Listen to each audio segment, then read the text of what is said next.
KYNE. From the Southeast Asian capital city of the Philippines, Manila, I'm Art Bell. I bid you all good evening, good morning, good afternoon, whatever it may be, and whatever time zone you're residing in, every single one of them covered by this program. Great to be here, an honor and a privilege to be escorting you through the weekend. And an interesting one it's going to be, just for reference, for those who have not checked. Dr. Roger Leir tonight, or make that Sir Charles Schultz III tomorrow night. So it's going to be a very interesting weekend.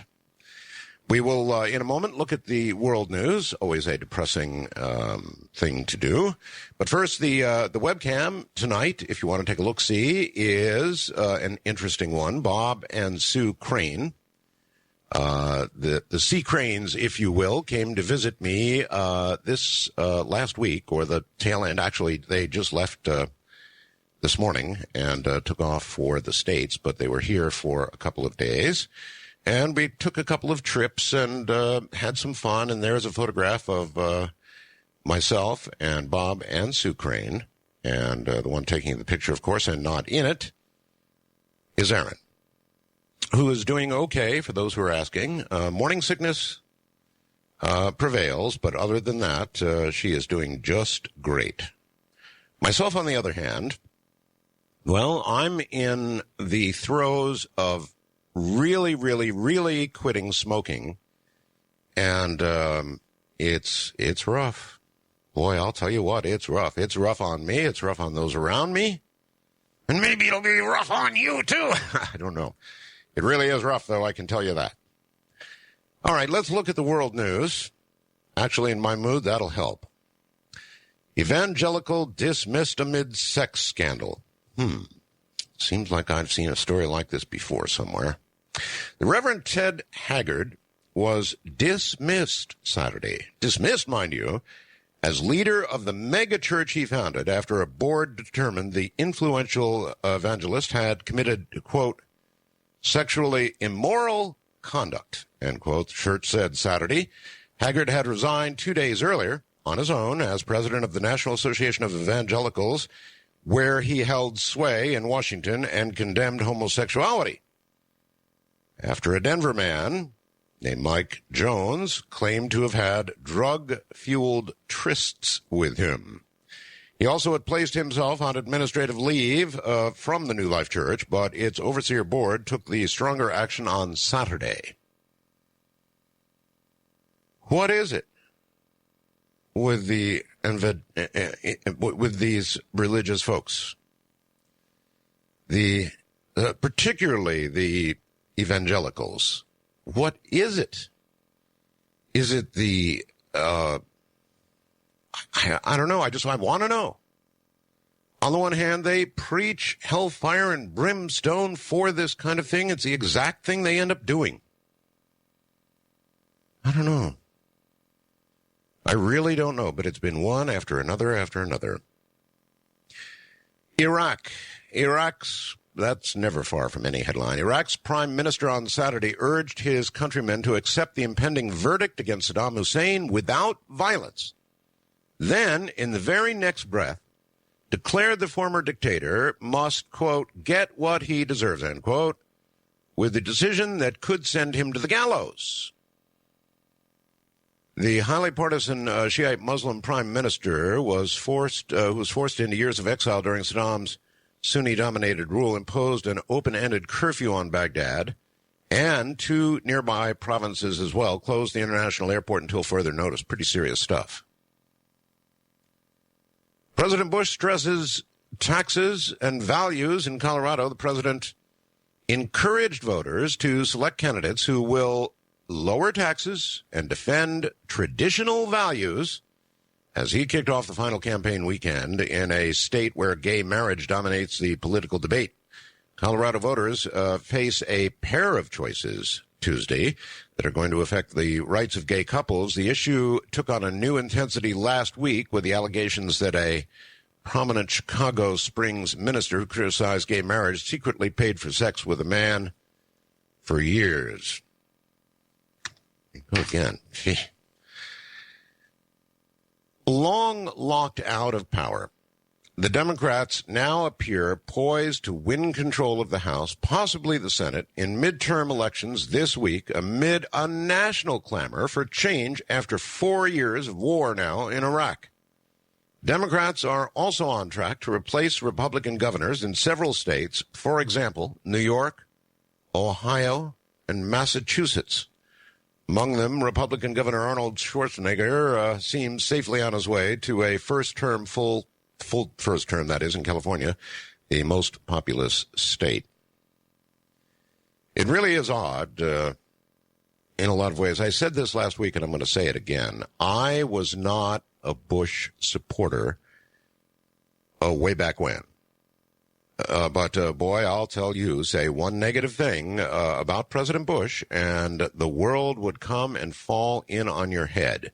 Remember that? Remember those days, the good Bush days, when President Bush was high in the polls and everybody was high on Bush? And now the tables have turned. And the fact of the matter is, after watching President Bush in office for all these years, I think, well, he's been pretty much okay. And everybody else hates him. So, I don't know. Same deal with the Iraq War. I was just really against the Iraq War before we went in, for those of you who go back with the show that far and recall. But my opinion now, rough as the going is that we're there and we cannot afford to lose. That's my opinion. So I'm always on the other side of the coin from what seems to be the majority. The bodies of 3 more victims of an arson fire at a Casino District hotel were recovered Saturday, bringing the death toll now to 9, according to fire officials. They say they were pulled out of the north end of the 84-year-old Mizpah Hotel. By the way, that was allegedly a haunted hotel. The part most heavily damaged in Tuesday's fire because of roof collapses. So I'm so sorry to hear about that in Nevada, up in the Reno area. A liberal blogger who was manhandled by supporters of Senator George Allen this week was handcuffed by authorities, escaped from another rally Saturday after an Allen backer claimed the man pushed him to the ground. Mike Stark told the Associated Press that sheriff's deputies detained and then released him. He was not charged. Oh, look at this. Kansas abortion MD wants O'Reilly probe. An abortion doctor plans to ask for an investigation of the state attorney general and Bill O'Reilly over comments by the Fox television host that he got information from Kansas abortion records. The doctor's attorneys said on Saturday that Dr. George Tiller, that is, said he will ask the Kansas Supreme Court on Monday to appoint a special prosecutor to investigate and take possession of the records from 90 patients at 2 separate clinics. Listen to this. A group that claims marijuana use is safer than drinking ran some newspaper ads Saturday mentioning allegations that President Bush once drunkenly challenged his father to a fight. No kidding. And Vice President Dick Cheney's accidental shooting of a friend, all after drinking. Safer Colorado, which put a measure on the Colorado ballot to legalize possession of marijuana, placed an ad in a newspaper in Greenlee where Bush made an appearance on Saturday. So it really does look as though the Democrats are probably going to take control of most everything non-presidential. We'll just have to wait and see. But all the polling looks that way. And even Fox, which is generally tilted toward the right, seems to be acknowledging that that's certainly going to occur. All right, that's what the world looks like today. Never all that great. In a moment, we'll explore a couple of other topics. Stay right where you are.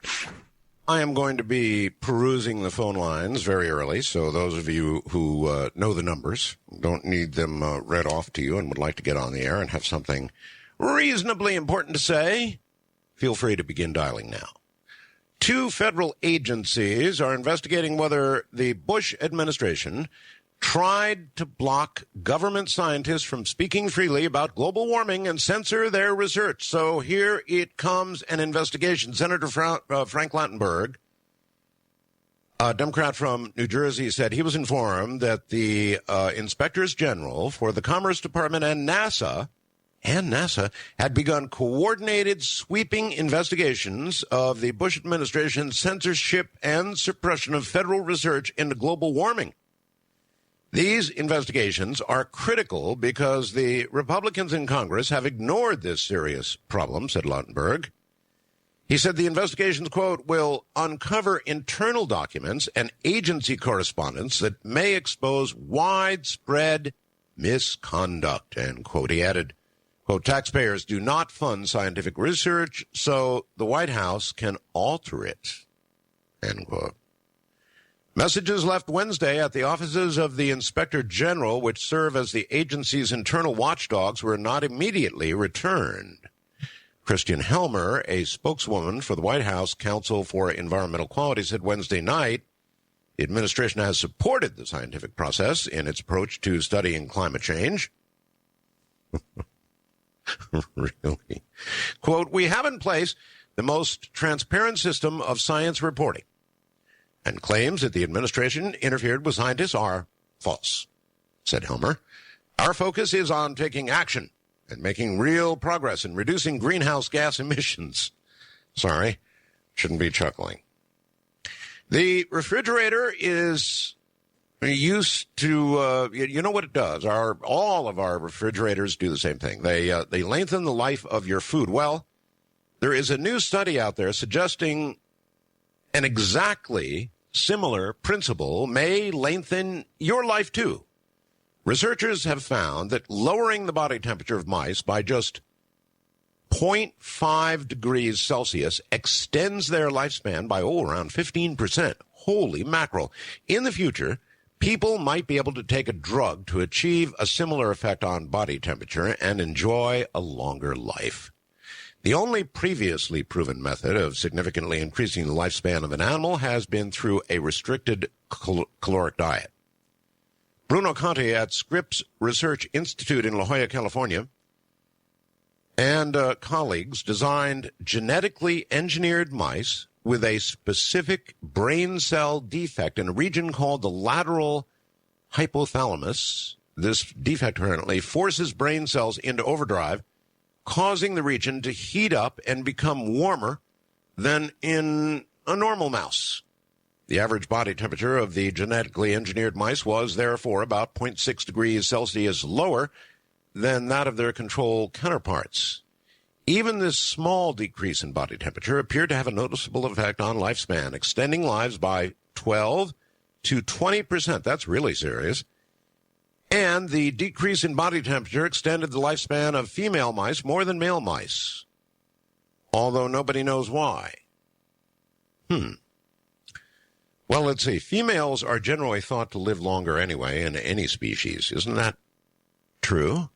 And beyond that, perhaps we are like incandescent light bulbs.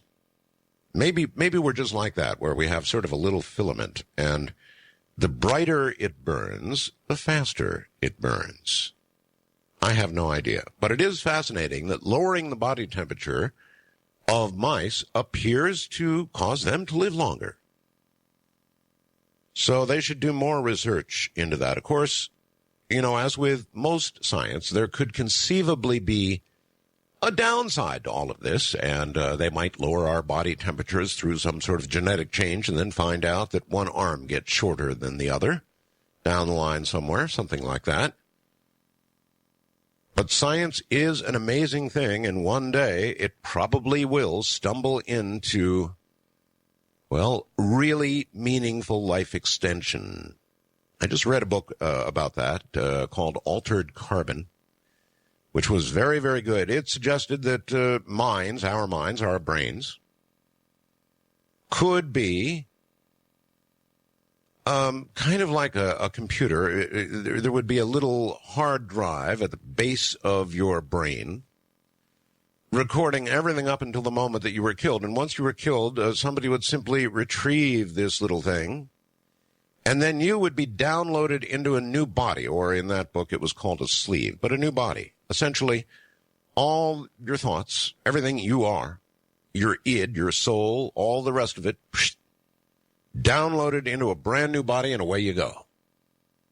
Fascinating concept, and one never knows. All right, let's begin seeing who's out there and what's up. We are very close to the election, so if you have any comments on all of that and how you think it's going to go, I think it would be appropriate to hear from you. And the fickle American public, you might want to comment on that too. It's been something that really I've been sort of sitting back and I don't know, just observing. While I wasn't certainly wild about the president, and I'm still not really wild about him, I wasn't wild about him prior to his election. I guess I sort of learned to live with him. He certainly went through a lot, 9/11 on his watch, right? That's got to be a rough one for any president. And then the Iraq War, and a whole lot more that's occurred while he's been, and all in all, I kind of think he's done reasonably well.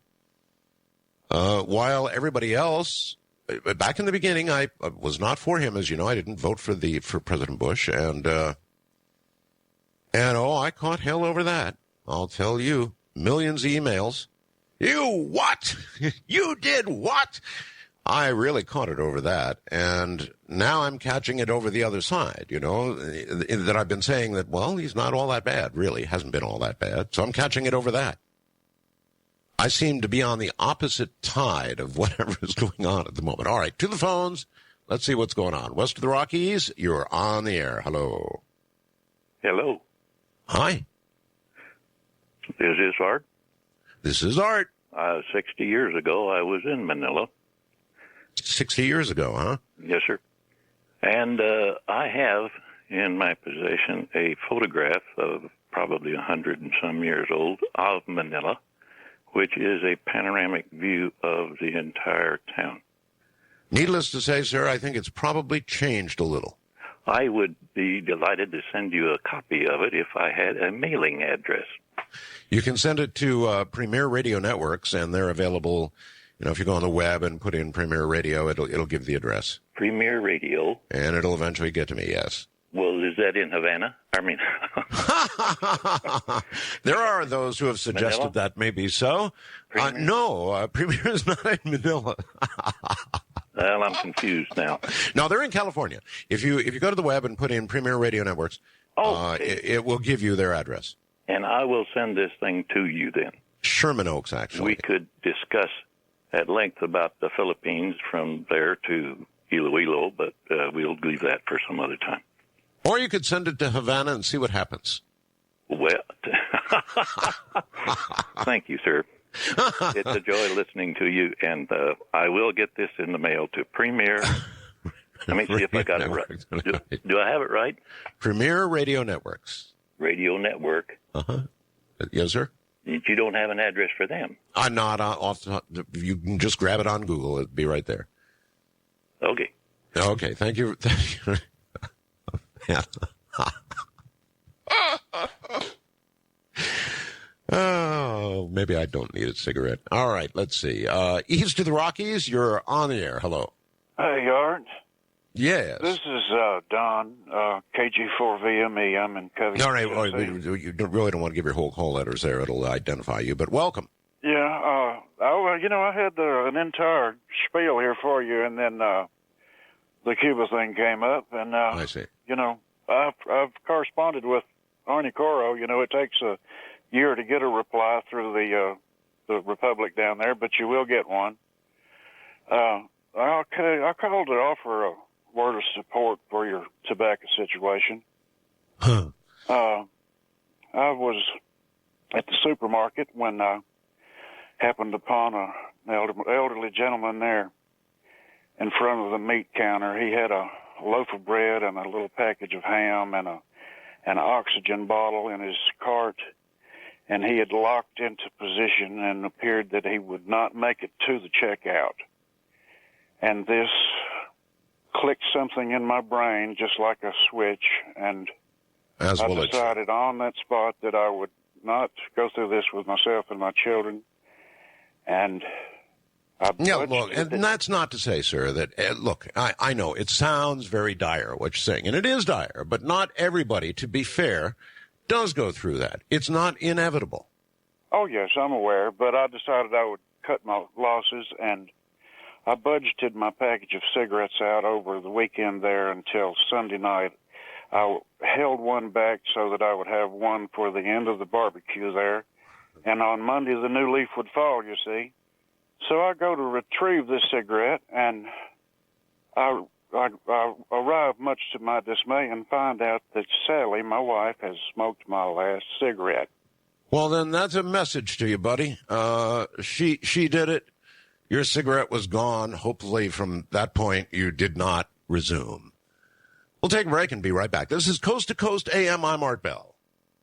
Yes, indeed. Here I am. It should be a very, very interesting week in the U.S. Elections. I mean, that's really going to be something. And I'm looking for what some of you think is going to happen. How really big the Democrats' victory is going to be. Now, that I think about all realistically, that's all that remains, other than the fat lady singing, screaming, whatever it is she does after an election of this sort. But there's going to be a victory. It's just a matter of what size. Now, the various polls tell different stories. The only meaningful poll, as we all know, is the one coming up quite shortly here. Let's go to the wildcard line and Cliff in Houston, Texas. Hey there. Hi. How's everything, Art? It's quite I'm well, sure sir. it's doing well. But what I'd like to talk to tonight, I was watching Bill Maher's show, and he had a guest on that produced a movie called Iraq for Sale. This was absolutely horrible. It really was. It gave some details, for example, servicemen paying $45 for a six-pack of Coke. And it went on and on and on about these horrendous profiteering. You know that the people that do the interrogation at Abu Ghraib, which I never knew, I thought they were our people, you know, soldiers or CIA or something, but they're not. It's a private company. The CEO of that company last year made $100 million. I mean, that's just insane.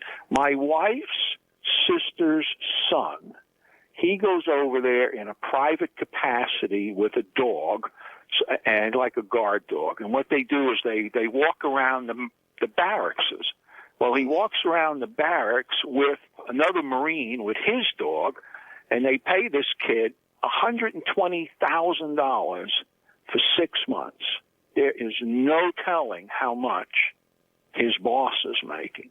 Wow. I mean, this war is it's just ludicrous. And that's why I've always been not a fine line Republican, but I've always been that.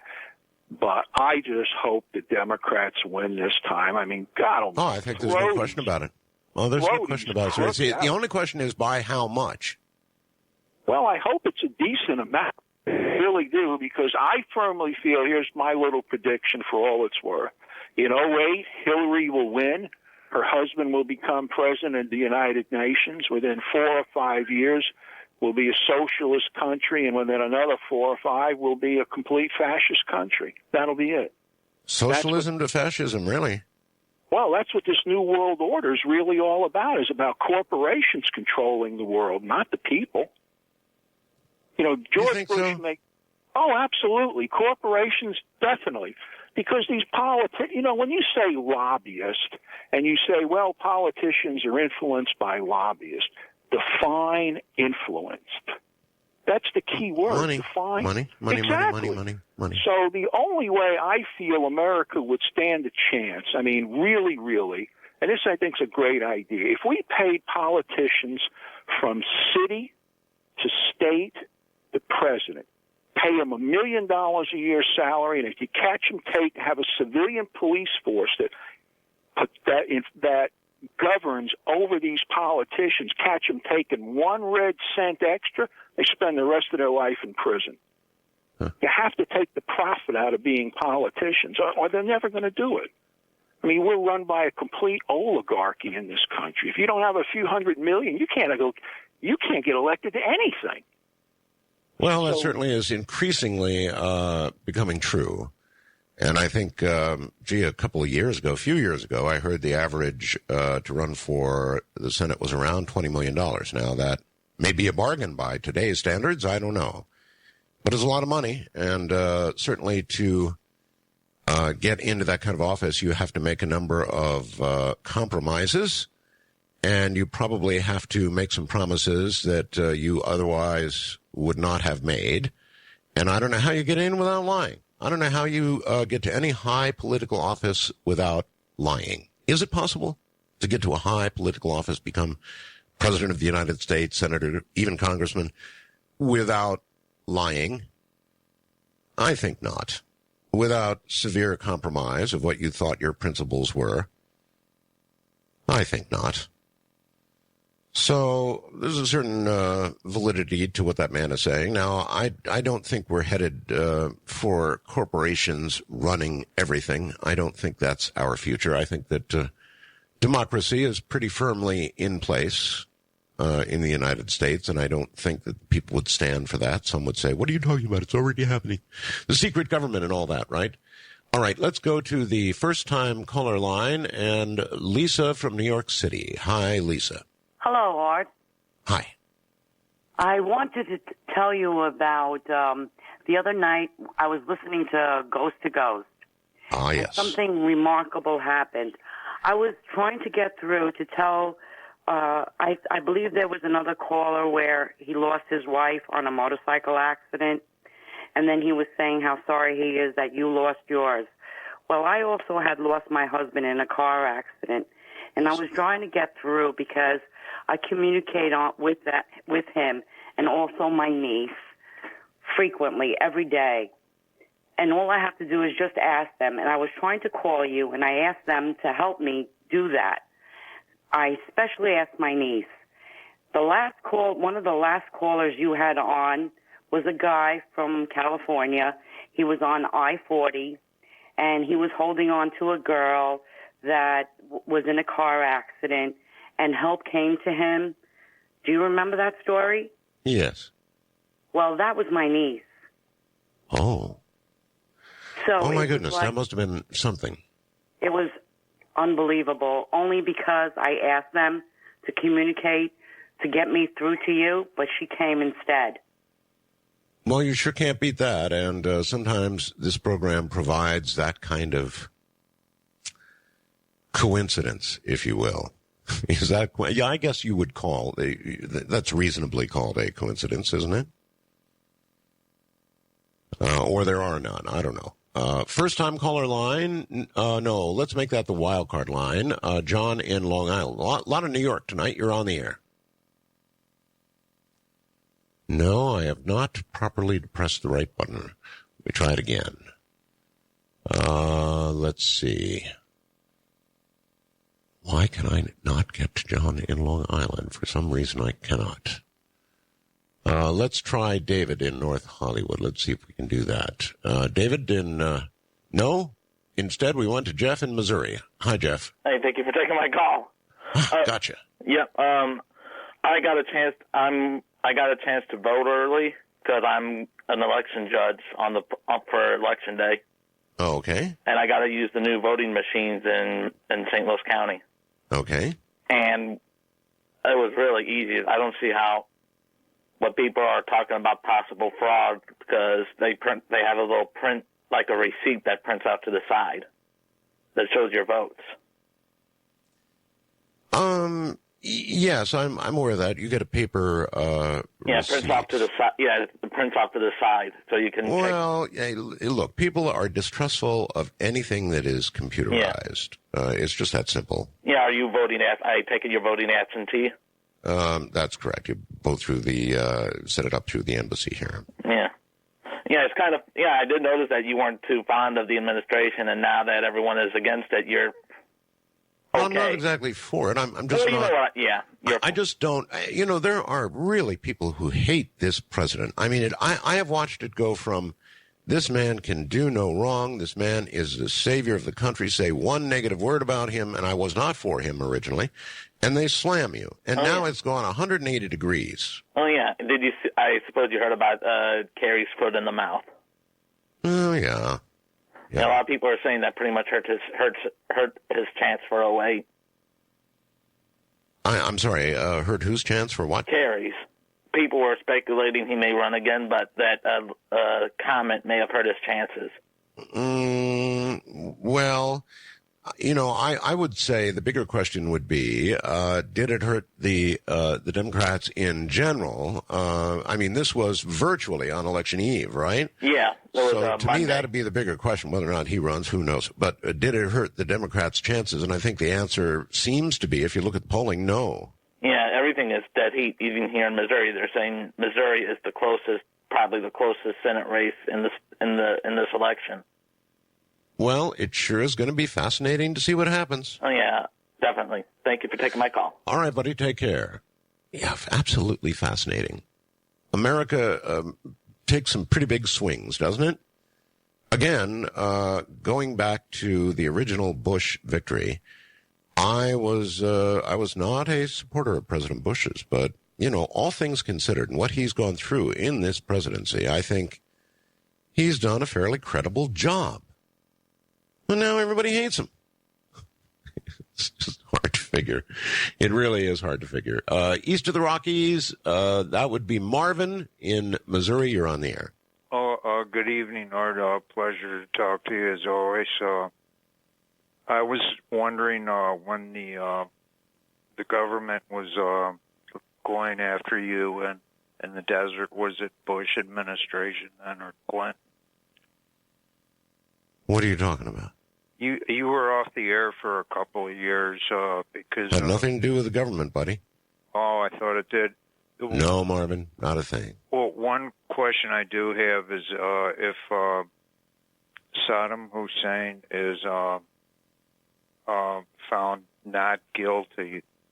Not much of a chance of that, Marvin. Well, let's just say it does happen tomorrow. Okay, let's say it happened. Yeah, and he would become dictator again of... I don't think so. Well, Marvin, I think even if he was as unlikely as it would be found not guilty, I don't think that you automatically get to go back and be dictator again. That just isn't how it works. In his case, although I wonder what would happen. It might be kind of an interesting strategy. Instead of finding him guilty and having him hung by the neck until dead, which is, I think, what they might have in mind for him, just bang the gavel. Doesn't sound much like a gavel, does it? It's just a pen, best I can do. And say, not guilty, you're free to go, sir. Now, I suppose we could lay bets on how many steps he would be able to take outside the courthouse, but my estimation is that he would be dead faster than if they find him guilty and decide to hang him. Much faster. It also would cut down on the appeals time. So there you go. Not guilty. Free to go, sir. Can you imagine? Can you imagine? First-time caller line, Russ in Santa Barbara, California. Beautiful city. You're on the air. Thanks. Hey. Yeah, I can tell you one thing that's going to happen. It looks pretty clear if the Republicans lose the House, and that is that America's basically going to lose its borders in short order. In other words, you think that any border protection that had been planned would be then blocked? Well, it's a little more complicated than that. The Senate voted for a plan to grant amnesty to somewhere between 11 and 20-odd million illegal aliens in the United States, and also pass a so-called guest worker program, which amounts to not having borders. The Heritage Foundation estimated that it would bring in something like 200 million, up to 200 million new people in just the next 20 probably years. An exaggeration. I mean, we're at what, 300 million population now, something like that. Yeah, but I guess actually I don't think it is. If you consider that the world is now approaching, it's almost 7 billion people now, and a minimum of 5 billion of them live in squalor, in conditions where they'd be. You're looking at about 5 billion people on the earth at least that would be way better off living in the United States than where they live now. Sure. And the reason why, they don't come here now is because it's still technically illegal. We still technically have limits on immigration.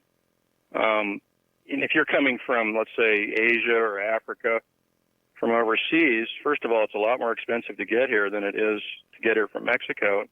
And secondly, if you do get caught and you get put back, you can't just walk over the border again. You may have spent your entire life savings, your family's life savings, to get here. So you can't take that kind of risk. The guest worker program that's envisioned by the Bush administration,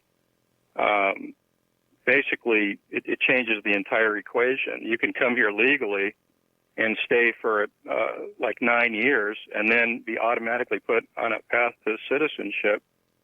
And what really gets me, sir, is this amnesty program. All my adult life, we've had these cycles where illegals come pouring across the border.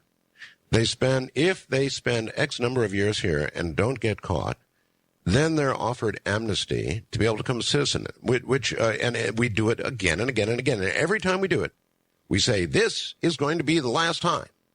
And then we generally pass legislation putting penalties on employers who hire illegals. And it just keeps happening again and again and again and again. And if that's not something saying, look, break the law and get away with it, and if you don't get caught, the prize is citizenship. If that's not the most insane thing I've ever heard in my whole life. Yeah, I know. But it's the few million a year of illegal, virtually all population growth in the United States is due to immigration, mostly illegal immigration. But yes, and we must have some of it. Some of it really is important. I mean, the area you're in, Santa Barbara, and the surrounding areas make a great deal of use. Not Santa Barbara per se so much, but areas around you in Central California sure make a lot of use of that labor. Well, they do. The employers are willing to break the law, subvert our borders, subvert our immigration laws, all so that they can pay, $2 or $3 an hour less to illegal aliens. But it's all being done with a wink and a nod. Look, the people seeking immigration reform, I'm really on board with them. I really think if we have borders, they ought to be what they say they are, and they ought to be borders. And this ridiculous amnesty program, I mean, come on. It's absolutely, it's against every principle that we stand for. It's saying if you break the law for long enough, and if you get away with it, and if you're smart enough not to get caught, now be sure and document the fact that you were here breaking the law. Otherwise, you can't be part of this. That's part of it, They have to actually document the fact that they were here breaking the law, getting away with it for X number of years. And if they can document the fact that they successfully broke the law, that they lived in America for all those years, whatever number of years are involved, and they can produce things like, rent receipts, even tax receipts, whatever it is it takes, saying, yes, I lived here for those years and I broke the law, proudly got away with it, then you're entitled to citizenship. And then we always say, but this will be the last time we're ever going to do this. And of course it isn't. We just keep doing it and doing it. It's absolute insanity. Just insanity. First wildcard line, in New York again. Forrest, you're on the air. Hi, good morning, evening, wherever it may be. Yes, sir. I called to say that I'm happy to hear that you support Bush a little more now.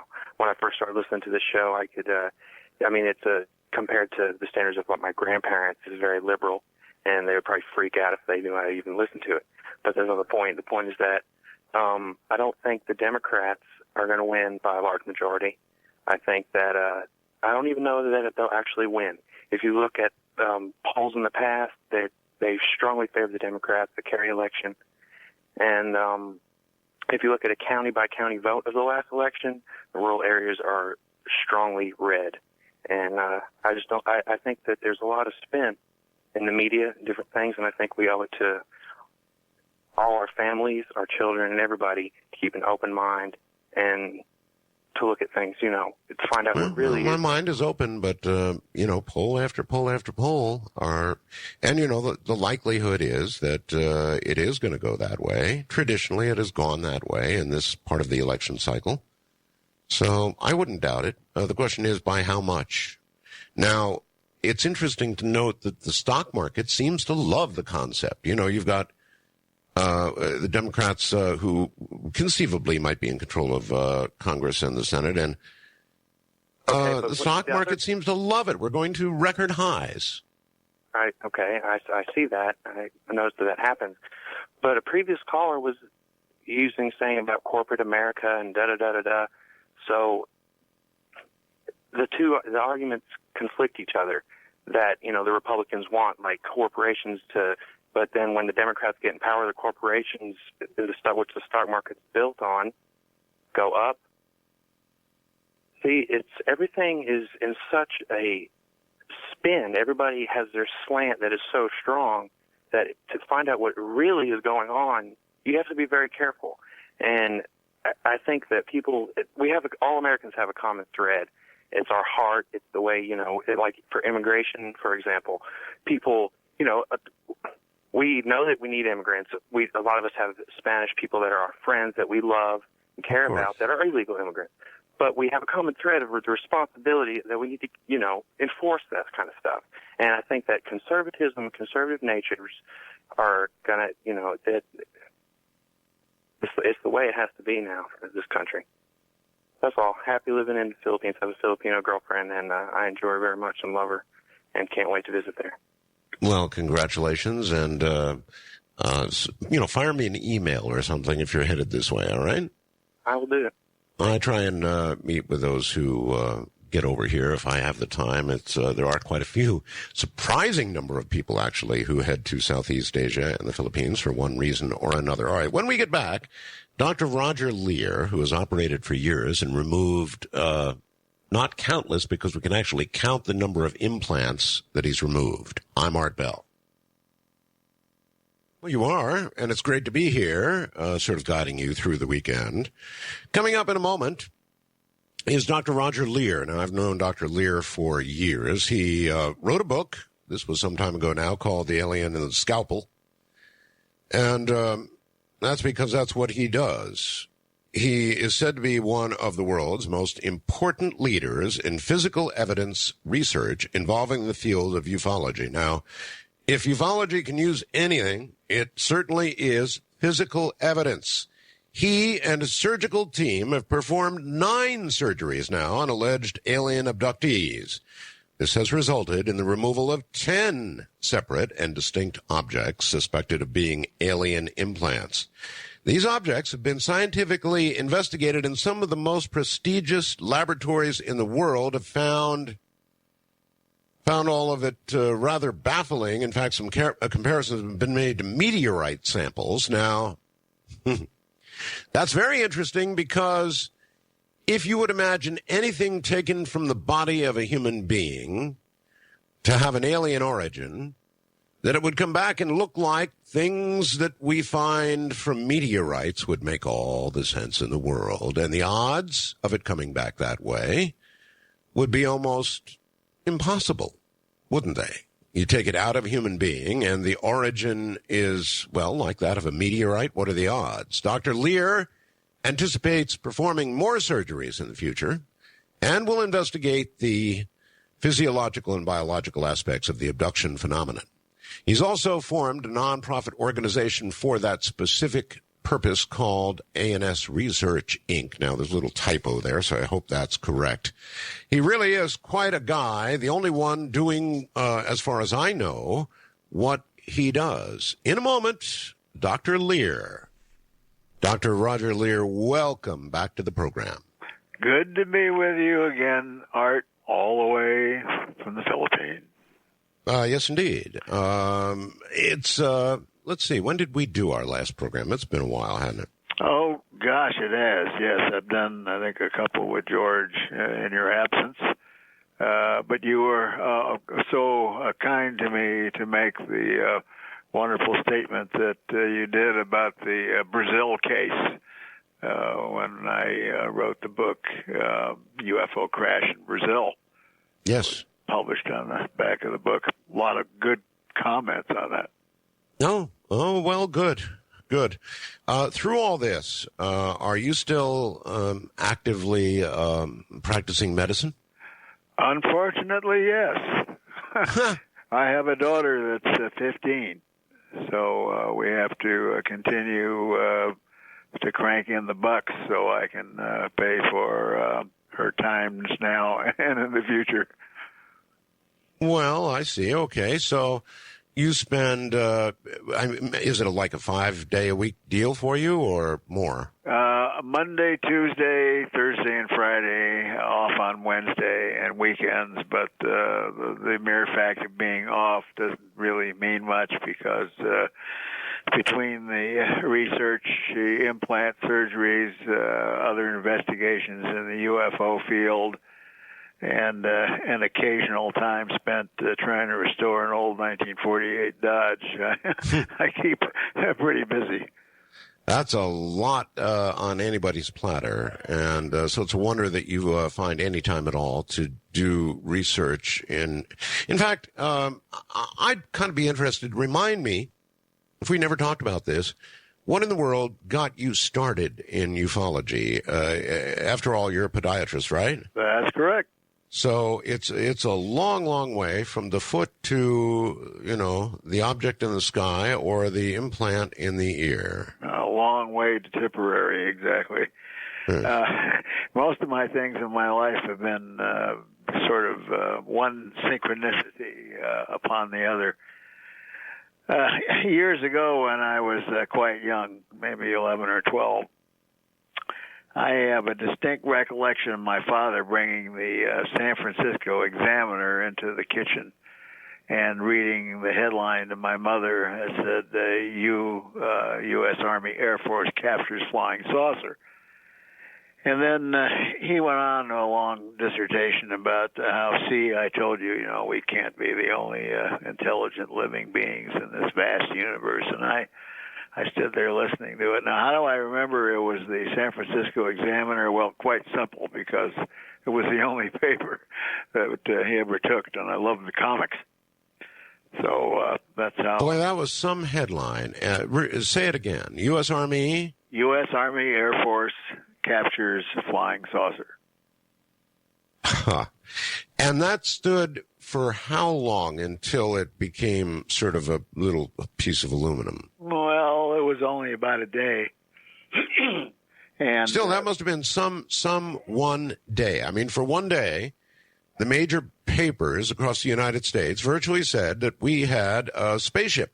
Right. Not only the United States, but around the world. But around the world. So I wonder what that day was like when people genuinely, for at least one day, thought we had captured an alien craft. Well, you can just imagine. It wasn't, it wasn't a little back page article. No. It was front page stuff. So what was it like? Can you recall it all?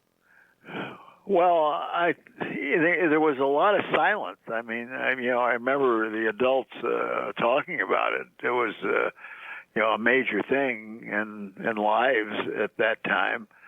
1947 was kind of a strange time because we had come out of the war. Right. The war machine was cranking down. You still couldn't get tires. There was still ration stickers on the windshield. You had to go to a special place even to get the kind of meat that you wanted to. So, the society wasn't, anywhere near like it was now. So people were, I believe, in a state of shock. But my father was a businessman. He was a very simple person. And he had a very simple way of thinking. In other words, if you were a plumber, then everything that there was to know about plumbing, you better know.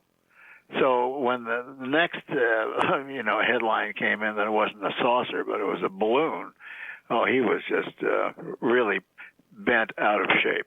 I mean, he said, "You mean to say," and I remember this too, he told my mother, "Do you mean to say that the U.S. Army Air Force can't tell the difference between a saucer and a balloon?" Same thing they say today when we talk about that subject. Exactly. But he put it in very, simple terms. Sure. But for one day, the world thought that we actually had that, and it sure would be fun to go back and, get some kind of take on what people were talking about and what they thought, and whether they were thinking, gee, is this the beginning of an invasion? Are we about to have another war? Or just exactly what people thought? It would be interesting to know. If that happened today, can you imagine if that occurred today?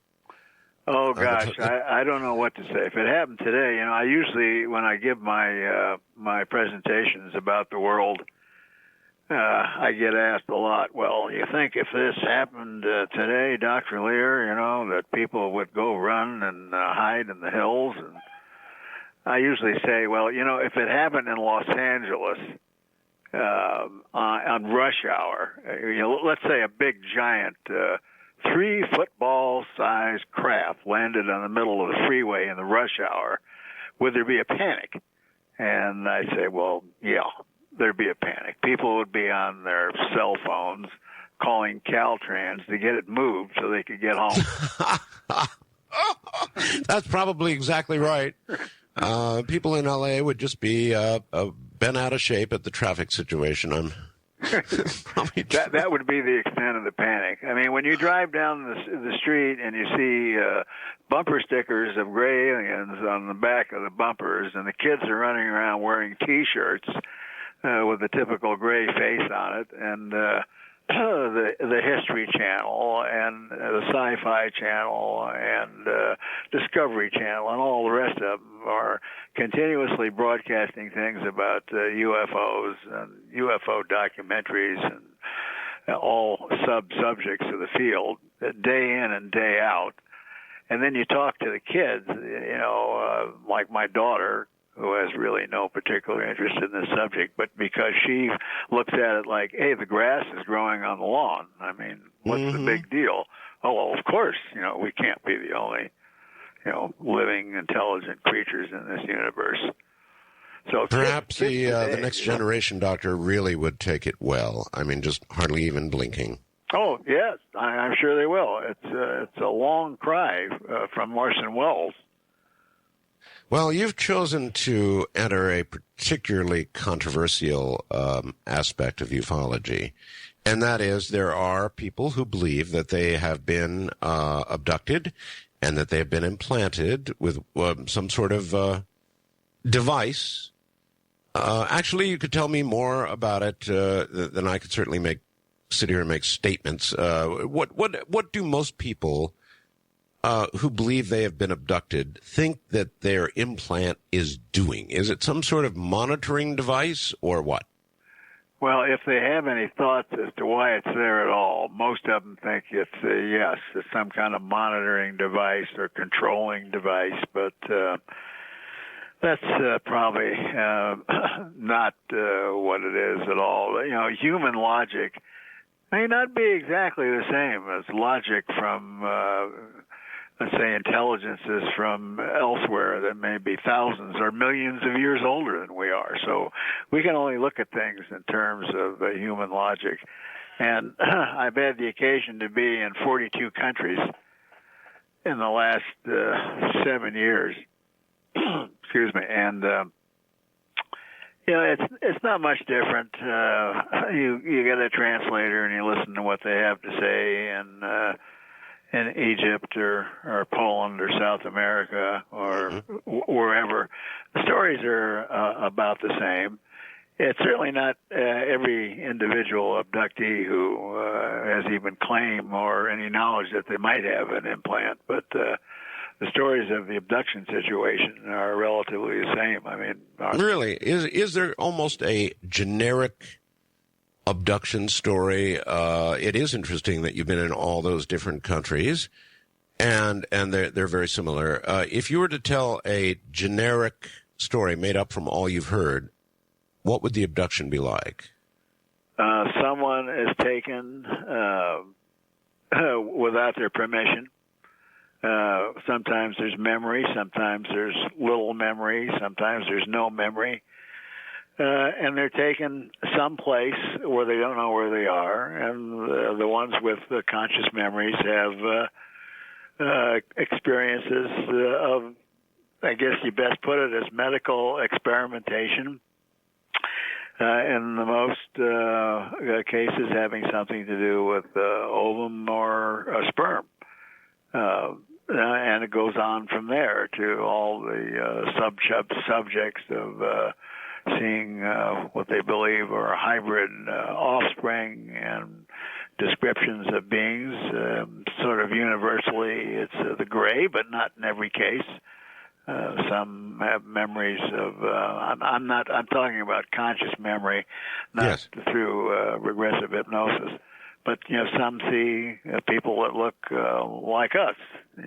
Taller, blonde, blue eyes, good looking. Other people see reptoid beings. Other people see insectoid beings, and then there's really a myriad of others.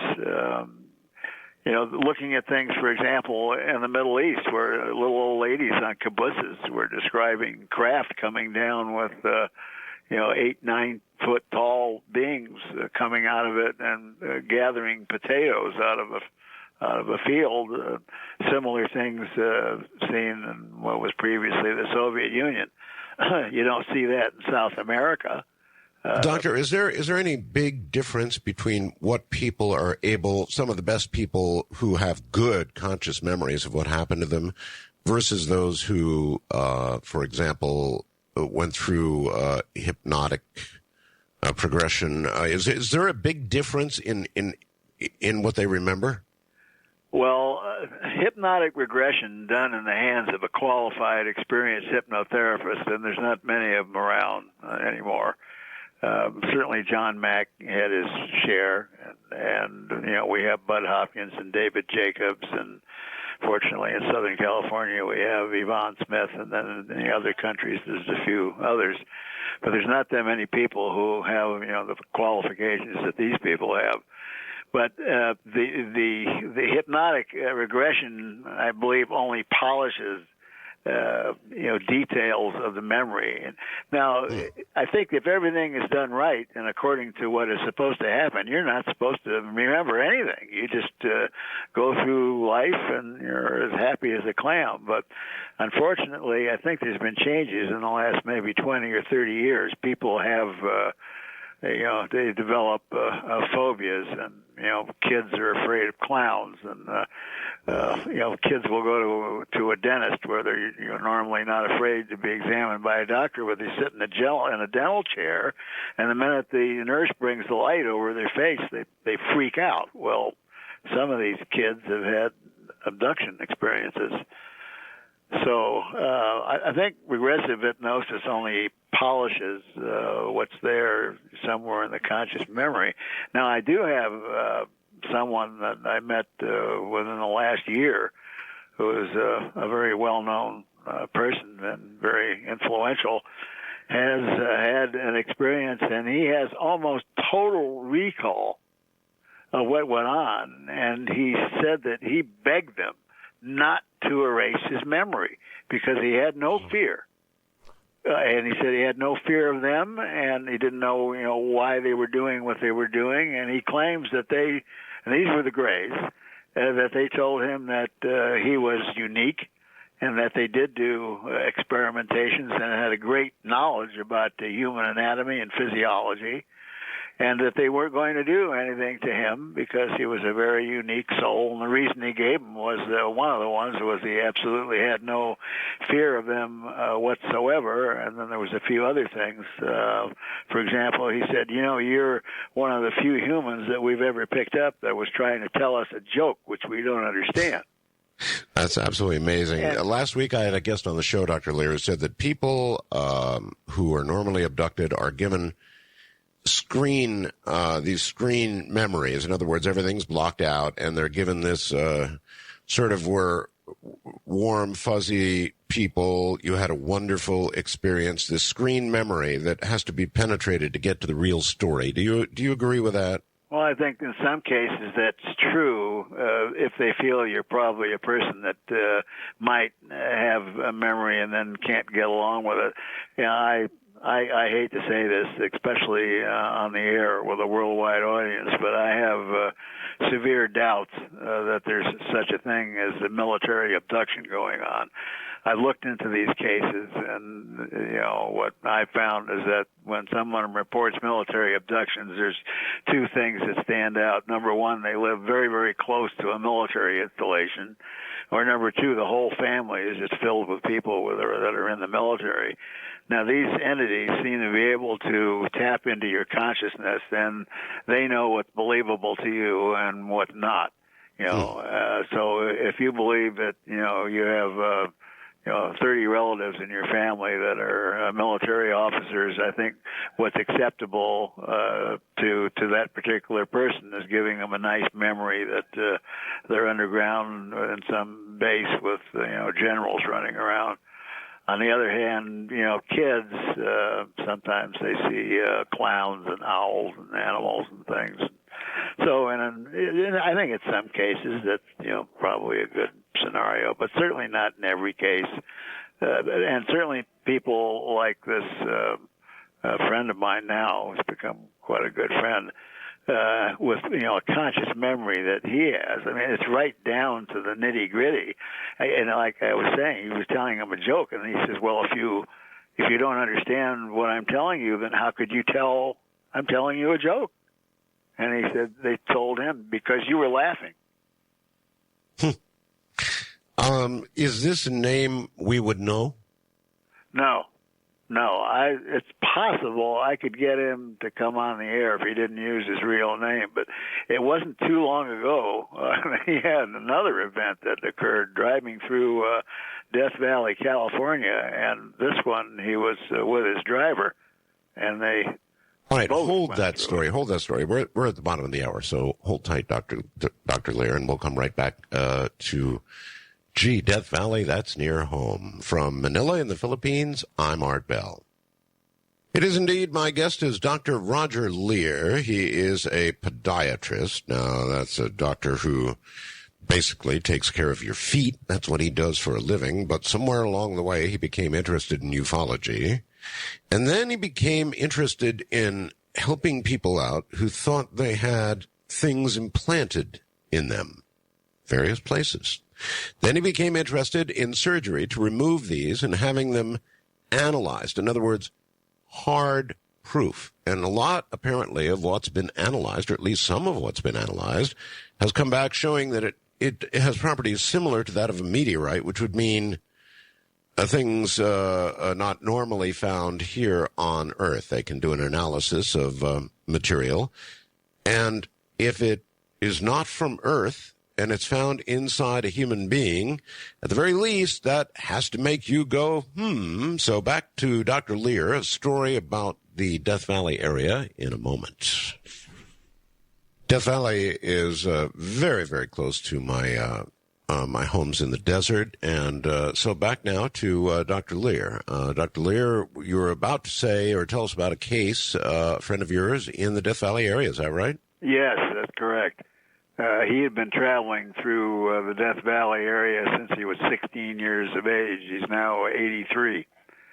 And he has a driver. They take a shortcut from Death Valley to go to Tonopah by going through Beatty. Mm-hmm. Do you know where that cutoff is? I absolutely do, yes. Okay, well, they've gone that route, he told me, hundreds and hundreds of times, and they could have done it backwards, upside down and asleep. Well, this one particular night, they were driving along and looking, for the cutoff, chatting and so on, and they didn't see it. So they kept on going. Finally, they realized, we passed this.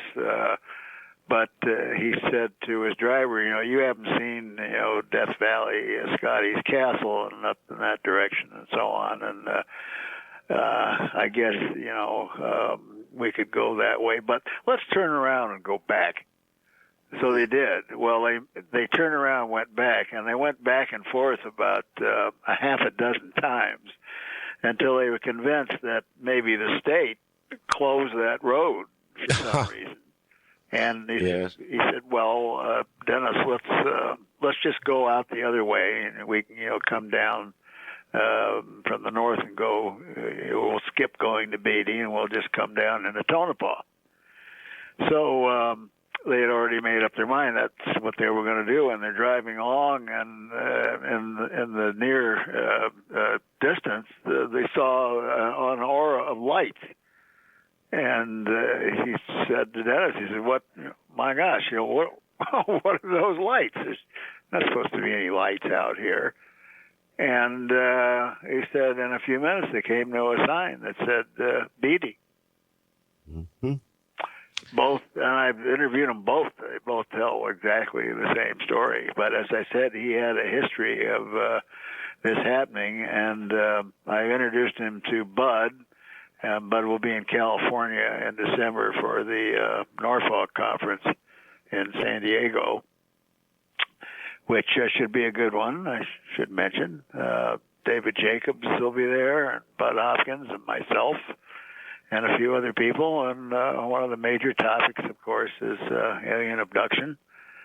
And it'll be in San Diego. I think it's the 2nd and 3rd of December.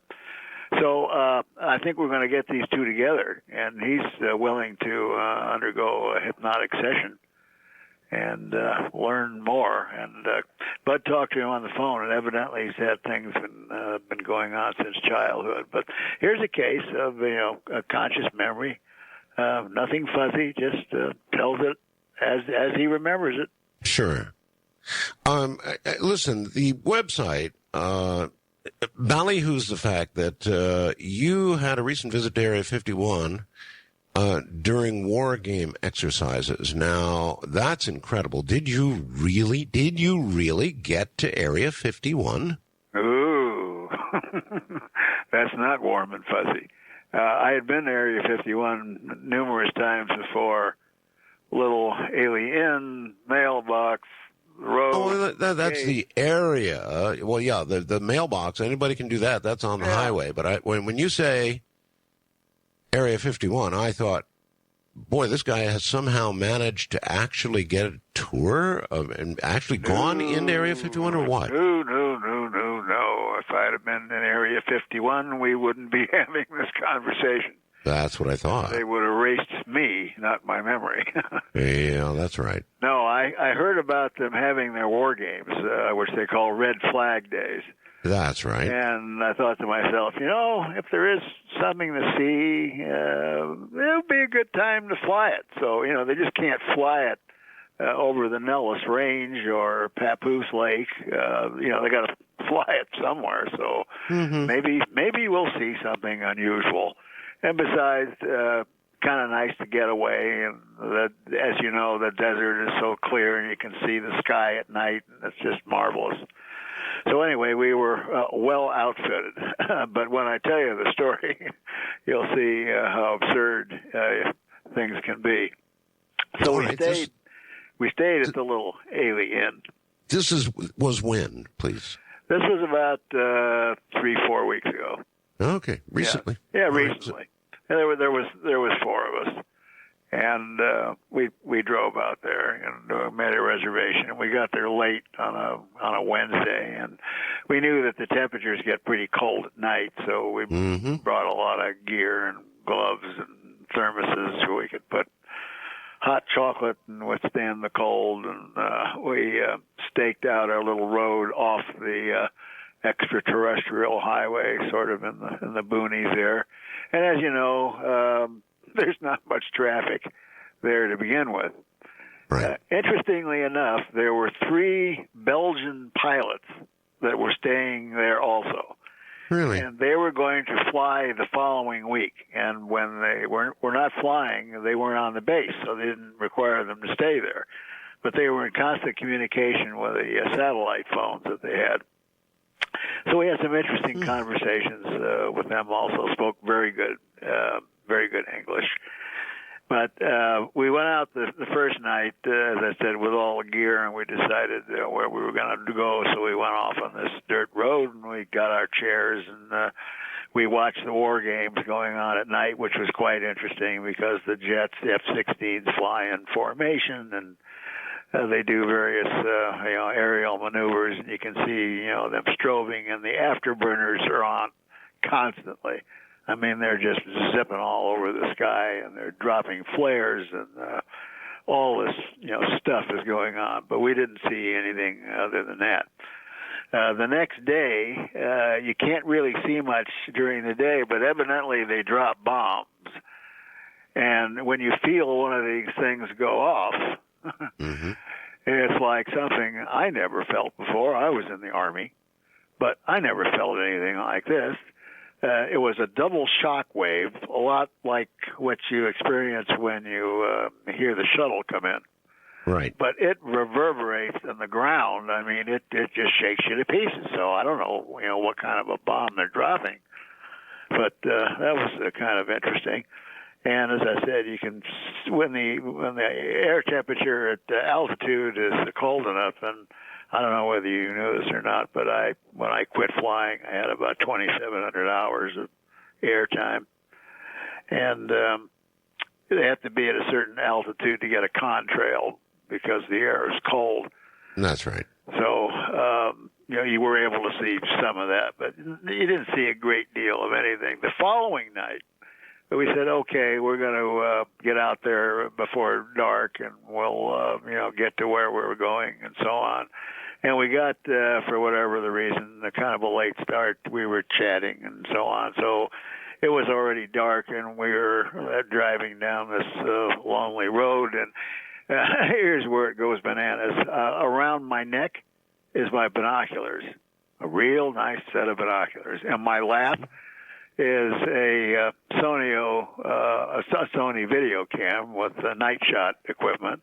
I was going to ask if you took any night vision stuff. Yeah, well, I had the camera, and there's there, ready to go, sitting on my lap, driving along, and I was sitting in the back, and two other people, one driving in the front, and the fellow that's driving, as we're cruising down this dirt road, says, "Oh, look, there's a light on that hill." And I said, "Oh, where?" So we look, and yeah, there's a light on a hill, which wasn't there before. And then we slowed down a little bit, and there was 2 lights. And then there was 3 lights.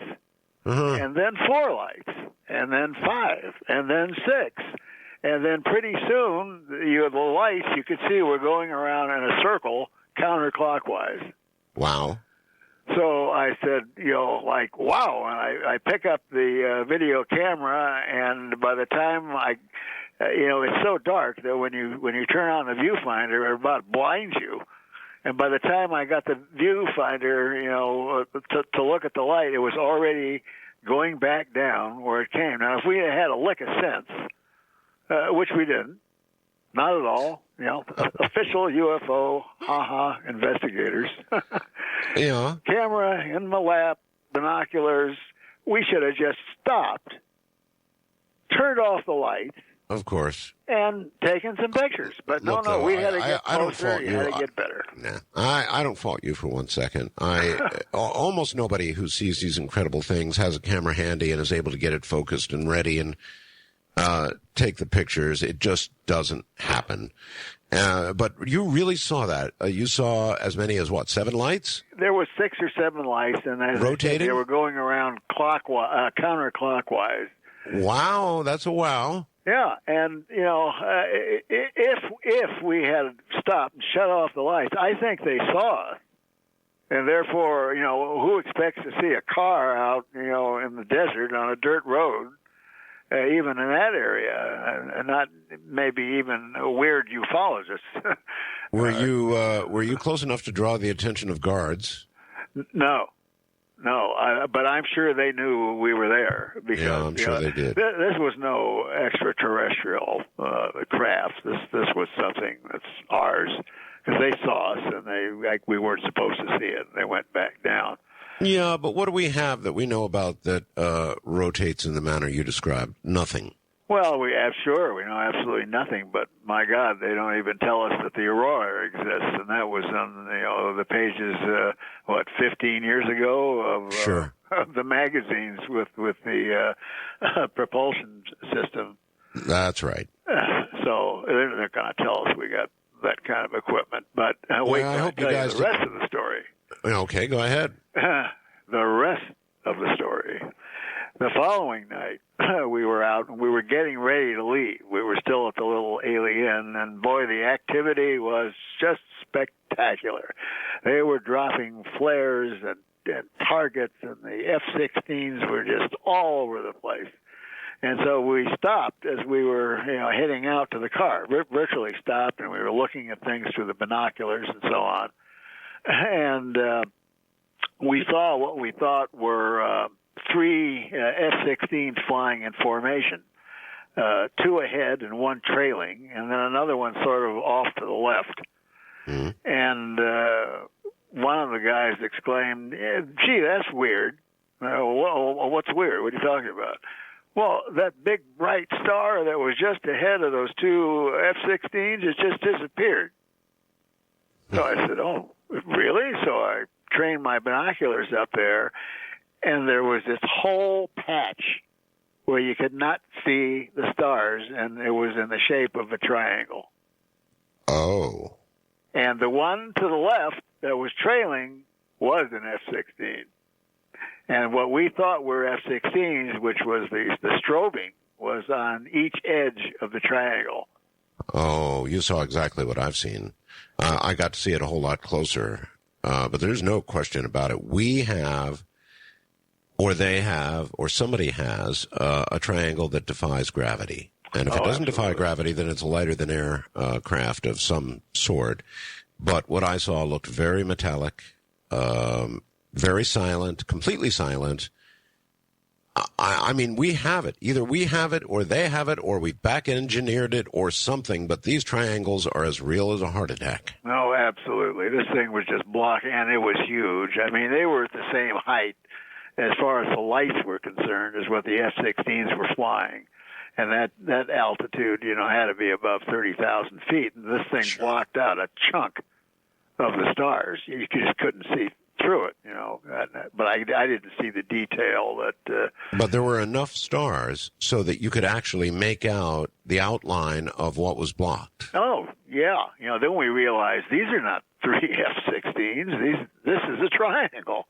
And as it's moving along, and with all the noise from the other guys with their afterburners on, there was no excess noise from this thing, so I would assume it's silent. But again, four of us saw it. We all looked through the binoculars and were absolutely flabbergasted. And as I said, there was these three Belgian pilots there, and the day that we were leaving, two of them were outside talking on their satellite phones, and I was inside with one of them. We were sort of saying goodbye. We got to know him pretty well. And I said, well, we didn't really waste anything coming here because we saw some interesting things. He said, what'd you see? So I told him, and he was kneeling down on the floor by the table where I was sitting, and he just smiled. He says, well, all the things you hear about Area 51? Yes. Well, he says, they're all true. They're all true. They're all true. Well, coincidentally, Belgium is a place that has had, I don't know how many sightings, tons of them, of these triangular craft, as I'm sure you're aware. Oh, yes, and he knew about them. Yes, indeed. So I said, I'm just wondering how many countries have this exchange program with Area 51 where they participate in these games. And he says, well, I really don't know. And I said, well, I bet you don't see the French Air Force over here. And he just busted out laughing. He says, you will never see the French Air Force here. Yes, I'm sure not. Boy, isn't that fascinating? So he admitted, he virtually admitted it to you. Oh, yeah. Yeah, without They're giving all true. anything away. The stories you hear are all true. Oh, my God. They're all true, he says. God, I would so love to know about this. I really would. Well, so congratulations. You had the experience. I'm sure what you just told is going to cause a lot of people to go camp out by that mailbox. Listen, while we're at it, why don't you tell them, a lot of people want to know, if you want to try and observe for yourself, where exactly do you go? Well, extraterrestrial highway, easy to find. Little alien, you can get on the extraterrestrial highway and you can go in either direction. There are dirt roads that head off towards the base. Don't go too far because you'll come to a gate. Don't go past the gate or you won't be around anymore. So if you want to take a chance and go down that road, you can see really good from there, or you can go in the opposite direction. Now, there's one more thing I got to tell you. The following day, during the day, we took off on that road because the day that we saw this saucer-shaped thing, we wanted to see, what kind of a weird hill is this anyways? What's behind it? Where could that thing have gone? Right. So we didn't have a four-wheel drive, but we took the car and we drove as far as we could down this road, and this I did video. And we came across the weirdest set of telephone poles that I've ever seen. They were all high-tension lines, and on the bottom set of wires were the look like telephone lines. But as we got closer to the edge of this mountain, about every third pole, one of these telephone or communications lines went down the pole and into the ground. Oh, isn't that odd? Yeah, really, really weird. So maybe, just maybe, the extent of the underground portion of that base comes, way out farther than the restricted area that you're not allowed into. Dr. Leir, there are a lot of people who think that Area 51 has been abandoned when it comes to these secret projects that we're now talking about and moved up into Utah or to another location. Obviously, that's not entirely so. No, I mean, that's not, can't be because they have more than one place where they have this secret stuff, but you're not going to spend that kind of money on that kind of a base. And on top of that, they annexed a lot more land recently, and that can't be for nothing as well. Dr. Leir, hold tight. We're at the top of the hour. We'll be back shortly. Dr. Roger Leir, I'm Art Bell in Manila, the Philippines. Here I am indeed. Dr. Roger Leir is my guest, and over the years, he has progressed from a standard medical practice, a podiatrist, to an interest in ufology, and then progressed to removing implants, removing things allegedly implanted by aliens. There's no other word for it. He just recently took a trip to Area 51 that you just heard described and saw a large triangular craft. And that really, really piqued my interest because, of course, that was my sighting. God, what a story. What a story that was. Anyway, back to Dr. Leir in a moment. Once again, Dr. Roger Leir. Dr. Leir, over the years, you have removed, I guess, up to 9 objects from human beings. That I guess in every instance, was it just a matter of, hey, I've got something in me, or you found something in an X-ray and decided that it should be removed, or how did these things develop? Well, before I answer your question directly, which I always like to do, time has passed. We have now completed the 12th surgery. The last one was done on September the 23rd. Okay. So we've shot ahead. Now the 12 surgeries have produced 11 objects. Now, to the question, is there, how does one know, I guess is what you're asking, if they got something, or does it hurt? Yes, sometimes it hurts. Now, the individuals that we consent to do procedures on have to have some kind of a physical or at least psychological complaint that something is there. Otherwise, we wouldn't be able to ethically remove anything from anybody. We just can't go on a fishing expedition. That's right. Which is it usually, by the way? Is it physical or psychological that brings them to you? Sometimes 50-50 and sometimes both. Really? Sometimes there's a conscious memory of something being put in by some entity, some intelligence from elsewhere, which is the term that I've been using lately. I don't know. And are they normally correct about where? In other words, if somebody comes to you and says, look, I think I've got an object that's been, I was abducted, or I think I was abducted, and there's an object in my arm or my ear, let's say. I don't know. Are they normally correct about where? Well, and again, in order to do this on a scientific basis, you just have to establish a certain set of criteria and protocols. We don't do anything unless they can prove to me satisfactorily that they have an object, which means that they not only have to suspect where it is, but they have to show me where it is on an X-ray, a CAT scan, or an MRI. Otherwise, it's not my bailiwick. So it has to happen. In other words, you've got to see the MRI before they even come to you. Exactly. I don't have anybody come in. Huh. Okay. Yeah. When they come up with some form of radiological physical evidence, then we can take it from there. But that's only the beginning. There's a long procedure that they have to do. I run about 500 emails behind a month. I get people who think they have something. People, you don't know how many people think they have something, and oh yes, I do. It's the government put it in. It's my neighbor. It's the army. It's foreign relations, secret societies. I know. I know. On and on and on, and there's suspicions of this, and there's. I saw a crash of a UFO in Wyoming that nobody knows about, and it's a secret, and I'm going to keep it a secret. And, maybe if you give me $50 million, I'll tell you where it is. Yeah, I've had a few of those too. Of all the people you would talk to say, you just don't know. Yes, I do know, because I get the emails, Doctor, so I do know.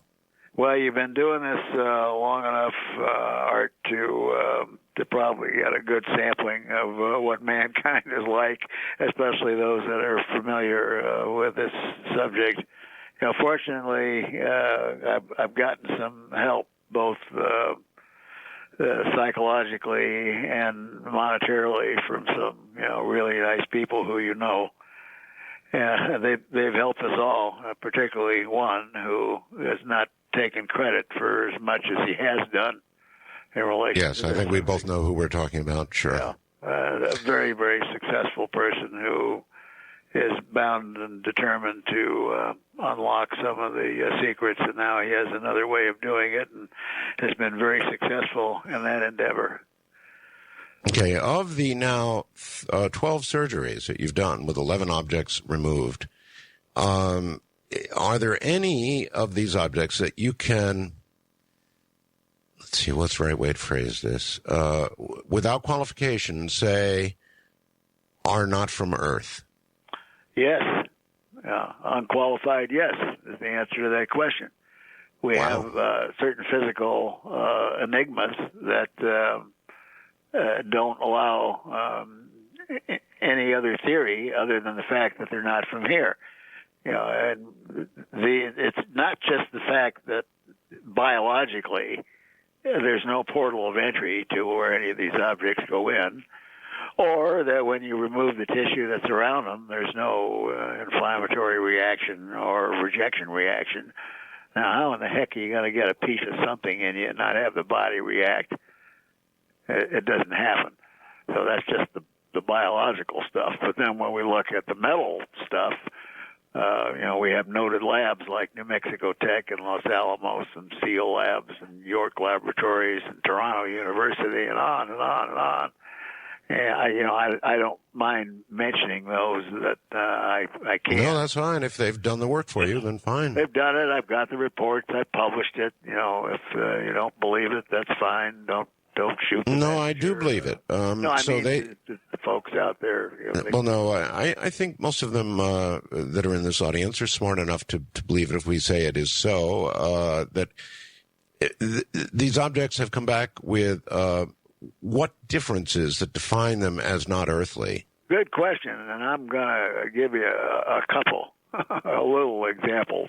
Then we'll get to the latest one. Okay. I couldn't mention this before because we had an in this laboratory with a marvelous scientist that was a dear friend of Whitley Strieber. His name was Bill Mallow, and now he's passed. And with his passing, the door has been closed. So that laboratory is Southwest Labs in San Antonio, Texas. Mm-hmm. And it is, and it was, and now definitely is a total black budget laboratory. We were able to get in there under the auspices of Bill Mallow and get some tests done. Now, one of the things we found in the object that we had there, as well as the other ones, is that they are highly magnetic. And usually magnetic objects contain what? Iron. Well, some sort of iron, yeah. Right. So you figure, well, okay, not much unusual about that. But then when we do a test called X-ray diffraction, we find that the iron is amorphous. That means it has no crystalline form. Now, that must be some sort of enigma, because when you have all these black budget scientists that are crowded into a little room looking at this stuff, wondering how amorphous metals can become magnetic, and the director of the laboratory is standing out in the hall with his hands on his hip and the nastiest look on his face that he could ever give you. You better believe that if secret science doesn't know how to do it, we don't know how to do it. Period. Wow. That's only one little example. And this was an object you had removed? Yes, this was one of the surgical objects that we removed. Now, if we shoot ahead to the one we just did, I don't have much back on that yet because it takes a while, and of course it takes money. And of course, this would be the 12th surgery. Yeah, 12th surgery. Okay. Lady with a full history of involving the abduction phenomena, her and her family. I have 2 audio cassette tapes that she gave me that was dictated by her father, telling about his experiences, et cetera, et cetera, et cetera. None of these people undergo regressive hypnosis. We don't allow it. Just for the fact we don't need any more criticism than we get for some little country podiatrist doing weird surgeries with a surgical team. Now, I want to make it clear, I only operate on the foot. So that's right. I don't want to be accused of doing something I'm not supposed to do. We do have a surgical team. We have general surgeons, and if something somewhere else, they do it. But this case was in the foot, and the first X-rays I saw were 2 years ago, and it was in the third toe, and it looked the same as 4 of the other objects that I removed. In fact, it was exactly the same length. It was a little rod, a little metallic rod, about 6 millimeters in length and about the thickness of a pencil lead. And you had 3 previous that were exactly the same? No, 4. This now would be the 5th. Huh. So before we do the surgery, we want to make sure the thing is there and it's where it was, when I first see it. So I take an X-ray right before I do the surgery, and unfortunately, this thing had worked its way up into a joint and had fractured into 3 pieces. So I said, "Oh boy, when it's in 3 pieces, it's going to be harder to get out when it's just 1." But we had, as I said, we got enough funds to be able to get the equipment so that makes these things feasible to do. But I got it out, and it was all in one sack. It was in one subcutaneous, strange sack, which it's still in. Now, before we took the thing out, every once in a while I get a new piece of equipment. So we use a Gauss meter, and you'll like this stuff. You'll know more about it, Art, than I do. It puts out an electromagnetic field of 4 milligauss. Really? Then we used a radio frequency detector, and I wish you'd have been there because, it has a small antenna. You could point this antenna in an isolated area, because without any other interference from radio sources, you point this antenna to the second toe, and you get no reading at all. I mean, the numbers just spin on by. You point it to the 4th toe, and it spins on by. You point it to the third toe, and it locks on 30.0127. Wait a minute.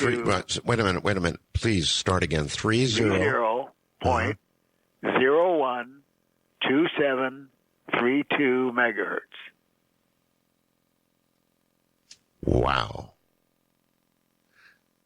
So just barely above 30 megahertz. My. You know, I don't. You, as I said, you know more about it than I do. What that means, I haven't a clue. But did anybody take a radio receiver, tune to that frequency, and try and see what it was? No. Oh, darn. That would have been the next obvious thing to do. If you're getting enough radiation from that thing on that frequency to register, then oh my God, you would certainly want to. Damn, Doctor, you're right. I should have been there. I've got many receivers that would cover that frequency. And to know what it was transmitting, what kind of signal it was transmitting, what kind of modulation, if any, there was on the carrier, if there was a carrier, or whether it was FM or AM or something we don't know. Oh, my God, I would love to have been there. Well, I wrote down the numbers because I said, oh, my God. And I'm not going to remember this. The number is too long. So I wrote it down, and we got it on video, and got pictures of it. Let's see if it means anything to anybody out there. That was 30.012732. Right. Very specific frequency. You just locked on it, and then I shut it off and let it rotate again, and we'll go right back to the same frequency. Yeah. Wow. Now, this is why I have decided, if I stay alive long enough, I'm going to physically construct, here in California, an Institute for Physical Evidence Research. And amongst other things, we're going to have a lab where if we find findings like this, we're going to have an isolated room which won't allow penetration by anything. And I hope we'll have enough equipment and then experts like yourself who will be there. This is going to be a real place where we can study evidence not only from alien abduction phenomena, but other sources of UFO phenomena, landing traces, and et cetera. Nobody ever looks at the physiological aspects of abductees. Why do they all feel the way they do after an experience? They're all dehydrated. They gobble water. You look at some of the electrolyte balances; they're not normal. What's going on? But nobody bothers to look at it. I want a thing that is like NIDS was, except for just doing specific things, and then we're not going to wait to try and get papers out that are peer reviewed, because I want to put up an uplink, and we're going to broadcast it. We'll stick it right in the face of academic science, and it's going to be real hard for them to ignore. And I've got. Well, this is a very serious piece of information you've just given me, and boy, what I wouldn't have given to been there with a receiver. Okay, so this was in 3 pieces, but within a sack, you said, of some sort. In a whatever you want to call it, in a membrane or some kind of specialized tissue. Now it's still there.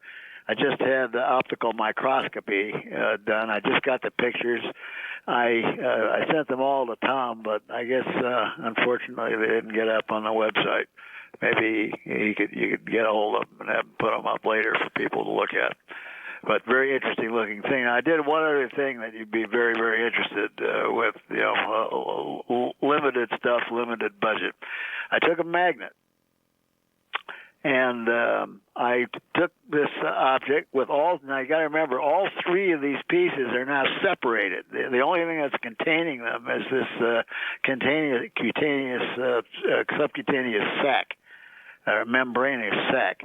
And I laid the object on the magnet just to see what would happen. And you know what happened? What? It stood up on one end. And you say, well, okay. Well, obviously it was magnetic and polarized. Same conclusion I came to. And then I had a plastic forceps, and I took it off, and then I turned it around, and I said, well, I wonder what would happen if I put the other end. And by God, it stood up on the other end. Huh. Now, in the first place, the pieces are not touching each other. Yeah. So I got this on video also. It stands up, and whichever way you want to put it, it'll stand up, and the top part will just fold over 90 degrees. Oh, that's really weird. Oh, it is weird. And as I said, I'm just so sorry that the pictures aren't up for the folks to see, but we'll try and put them up on my website at least. How long ago was this surgery now? 23rd of September. 23rd of September. And this person had been complaining of... She'd been complaining of discomfort in the toe. Well, you would, too, if you had a piece of metal stuck in your joint. Uh-huh. With no memory of stepping on anything or any other causative factor other than the abduction experience? No, just happened suddenly, and in fact, she's a nurse. She works for Kaiser. And she went in for some other reason. She injured her ankle, sprained her ankle or something. And like some of the other cases, they took x-rays and said, oh, you got metal in your toe. Oh, no, I don't. I never stepped on anything. There it is. Boy, is that odd stuff. That's really odd, particularly having a frequency that it was transmitting on and just finding that again and again and again. Oh, to have gone further with that. You're the first one who's ever given me a specific, like a frequency, that an object was transmitting on. Now, after you removed this object from the toe, Doctor, I would take it that you looked for a continuing transmission from this item. Did it stop? Oh, it did indeed. It doesn't do anything. You can't even, on a trimeter, you can get a magnetic reading, but you can't get an electromagnetic reading anymore. Hold tight, Doctor. We're at a break point. We'll be right back. This is Coast to Coast AM. I'm Art Bell. I'll tell you this. If I had been there and I had a signal coming at 30.012732 megahertz, I don't think I could have let them take it out. Not until I'd analyzed everything in sight about that signal. Oh, God. Driving me absolutely crazy to hear this and not to have been there and been part of that. And that's the way it goes, I guess. But can you imagine radiation coming from an object in somebody's toe on that frequency and not be able to look further into it than that? Oh, Dr. Roger Leir is my guest, and he'll be right back.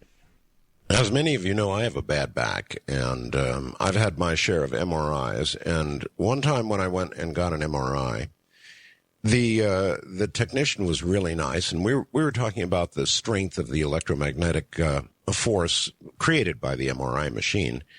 And he opened up the front of the machine and said, well, okay, you want to see? And he opened up the front and took a metal bar, turned the machine on, held the metal bar close so it wouldn't clam into it, and turned the machine on, and then said, go ahead, try to remove it. I put my hand around that metal bar, and I pulled as hard as I could, and there was no way. So the electromagnetic field created by an MRI machine is astoundingly strong. Making this question very relevant, Chris H. in Lakeland, Florida, asked, Doctor, has anybody ever had an implant ripped out by an MRI? Logical question. Yes. To my knowledge. We've had MRIs done on them, and they seem totally resistant to that very powerful force that's generated by the MRI magnets. Oh, that's odd. Well, having it stand up on a magnet where you think you would have is odd. Polar attraction, yes, and then turn it around the other way is rather odd also. It sure is, but they show up on MRIs. Yeah, they'll show up, right. And a lot of people are fooled because they see things on MRIs which they expect to see in an X-ray, and they're not. For example, on an MRI, you can look at a good cross-section of a blood vessel, and will it appear as a nice bright spot? Well, they'll think that's something that shouldn't be there. But that's all it is the nice cross-section of the blood vessel with the blood flowing through it. Sure. So this thing is off now, being tested, is that correct? Or about to be? Well, we had the optical microscopy done. That's what we just got back. Now it's going for the AFM, which is atomic force microscopy, which is the most sensitive instrument for looking at the surface. So we will look at the surface of not only the membrane that contains it, but also the metal within. Okay, wait, let's talk for a second about the membrane that surrounds it. Now, is this something that normally would be, I don't know, generated by the body in some sort of immune response to the object, or is this in itself anomalous? This in itself is anomalous because, well, let's just take some practical examples. In World War II, a lot of pilots were shot up and got pieces of shrapnel and flak and windscreen stuff stuck in their bodies. And when they had too much or they were in bad places, the doctors didn't go take them out. They just left them there. Now, if you took any one of these at a later date and removed it, you'd say, okay, well, the patient, didn't have a lot of problem, but stayed in there. See, there's no problem. But when you look at it through the microscope, then you see evidence of what's called a chronic inflammatory reaction.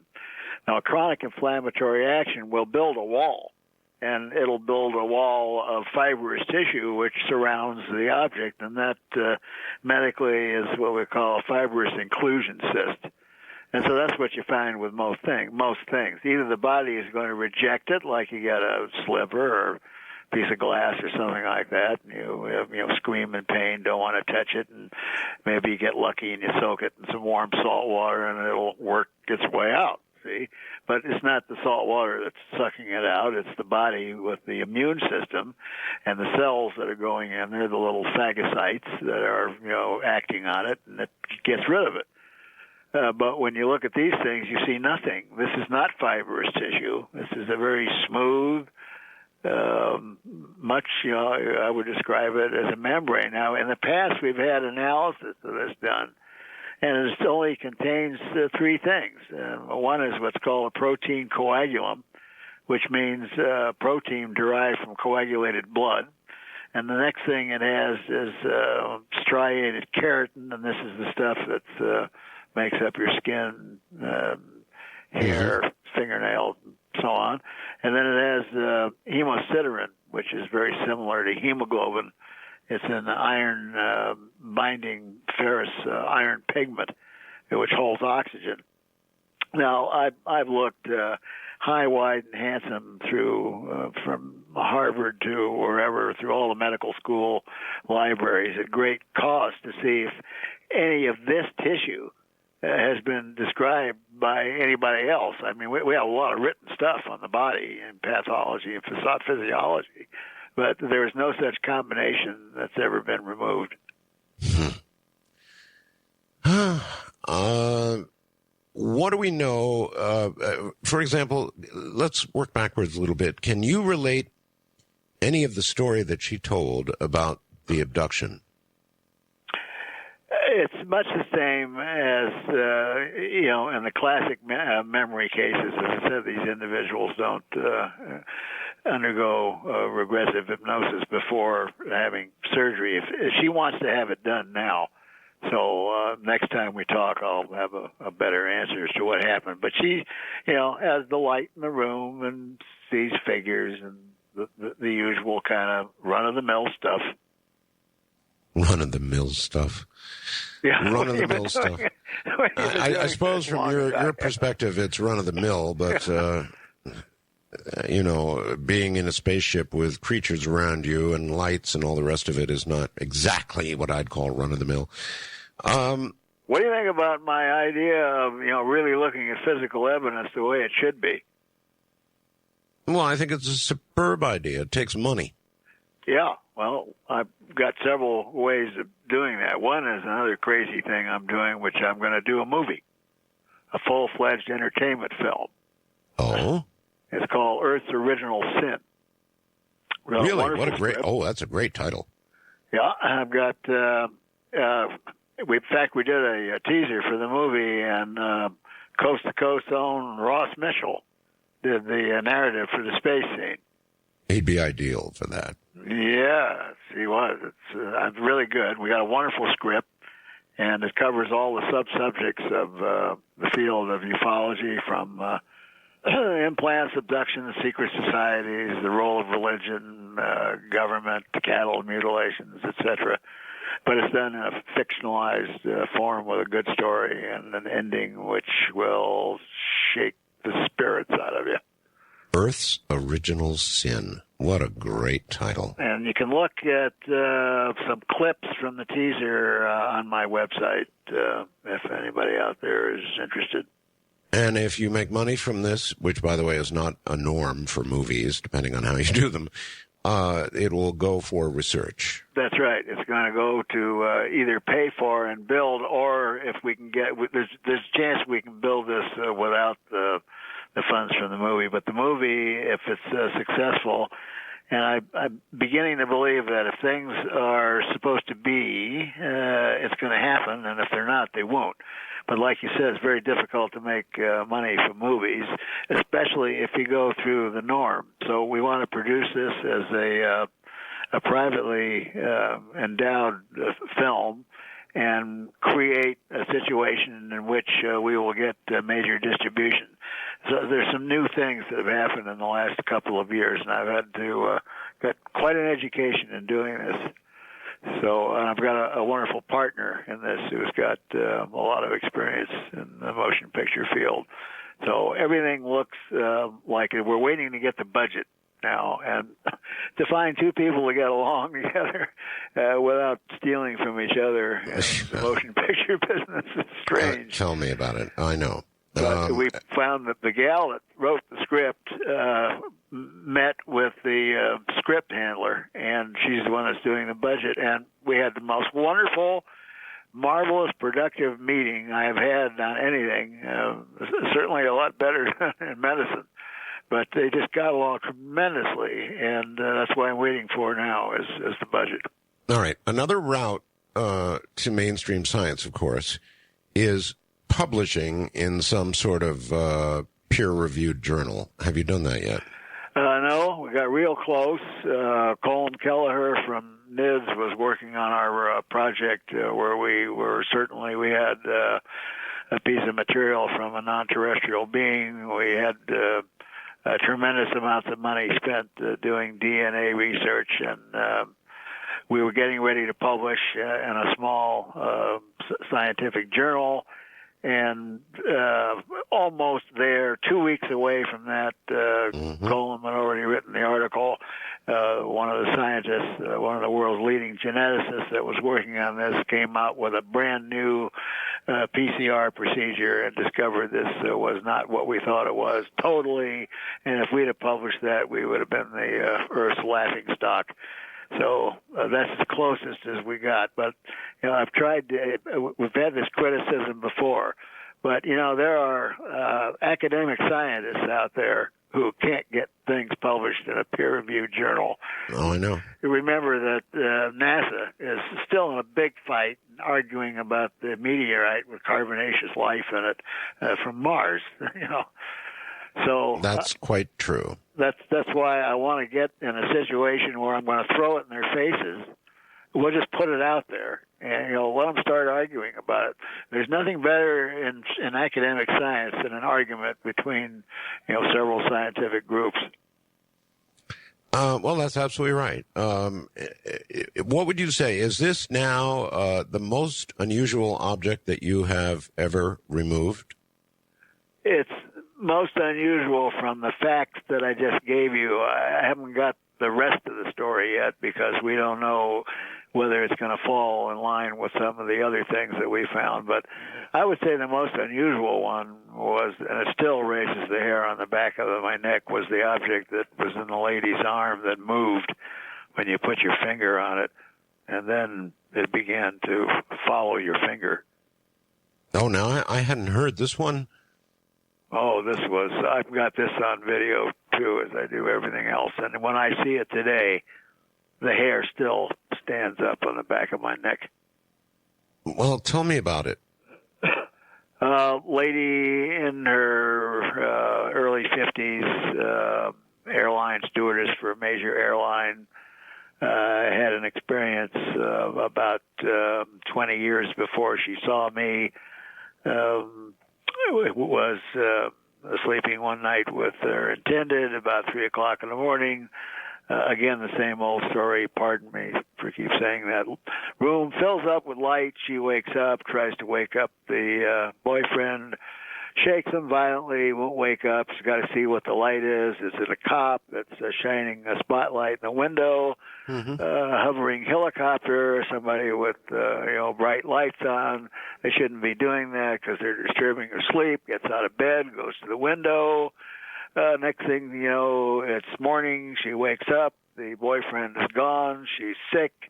Has all the feelings of the flu, muscle aches, pains, extremely dehydrated, wants water, goes into the bathroom, gulps about 3-4 glasses of water, doesn't know whether she's going to call in and cancel her flight that day, decides to go back to bed, goes back to bed, sleeps for another couple hours, get up, feels a little bit better, goes in, takes a shower, and as she's washing herself in the shower, she looks at her left arm, and there's a large marble-sized lump there. And she said to herself, "Oh, my God, I didn't have that when I went to bed. I wonder what it is." So she, if you woke up and you had a lump, what would you do? You would touch it. So she touched it, and it moved. It scared the crap out of her. She about fell in the shower, and she called a friend of hers. And the friend told her, don't worry about it. It's probably nothing but a cyst. And she never saw the boyfriend again and decided never to tell anybody because the experience was too weird. And then she finally got a hold of me, and I heard the story on the telephone because she didn't live that far away from my office. And I thought, oh, boy, here's a lady with a psychological problem. She doesn't need me. She needs somebody else. But anyway, I said, well, why don't you come to the office and let me take a look at it. Have you had any x-rays taken? And she said, no. This is one of the cases where I sort of broke my own rule for Lord knows why. So she came, and very nice lady, and we sat and chatted, and she told me about the experience. And I said, okay, let me look at your arm. So here was this marble-sized lump, and she was very sort of a frail individual with a very thin arm, and it made the lump look even larger than it was. And I thought to myself, well, this, I've seen a lot of cysts in 40 years, and this just looks like a cyst to me. And so I said, well, what's this business about it moving? And she says, well, go ahead and touch it. And I said, well, okay, sure. So I went to palpate it. That's what we call it. Right. And I touched it, and it moved about an inch away. Wow. But that didn't say good old me, because the way my mind has been trained, if something is occurrence, physiologically, there's an answer. So I had made up my mind, well, she probably got an infection, and sometimes bacteria make a tract subcutaneously, which we call a sinus tract. Mm-hmm. So obviously she had an infection, and she developed a cyst, and this thing just moves in the sinus tract. So therefore, if I put my finger where it started and then touch it again, it'll just move back to the same spot, and that'll be the answer to the whole thing. So I did that, and instead of going back to where it was, it went 90 degrees in the other direction. And now, believe me, I didn't give up. This, this is all logical. She's got 2 sinus tracts, right? Why not? Can happen.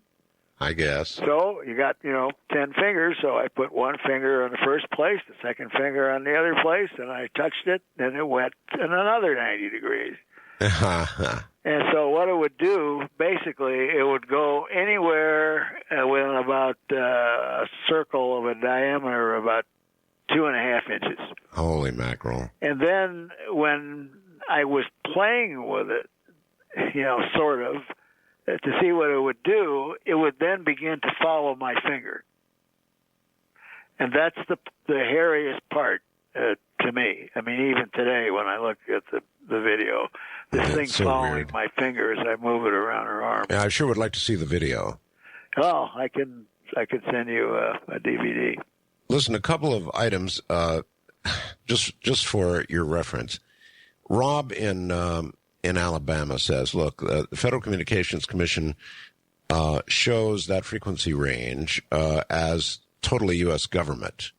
Mobius in Arden, North Carolina says 30.012 megahertz was used by Northrop's OV-2-5 satellite in the 6870 era.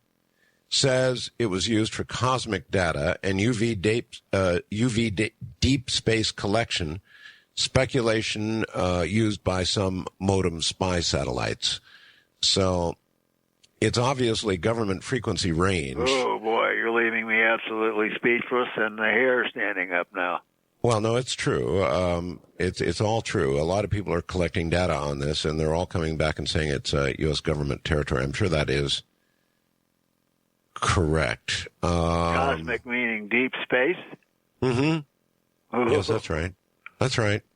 Suppose, Art, again, I don't know that much about electronics. Suppose this is a harmonic. Well, it's of course entirely possible. It could be a harmonic. Maybe it's even an electromagnetic spectrum that we don't have any idea what it is. Boy, any of that is possible. But that's boy, so what you just told me, I mean, really knocks me off my pins. All right, Dr. Leir, when we get back, we'll shortly begin taking phone calls, so those that know the numbers are welcome to begin to try. Dr. Roger Leir is my guest. He is a podiatrist who turned his attention some time ago to ufology and removing objects from people that ought not be there. I'm Art Bell.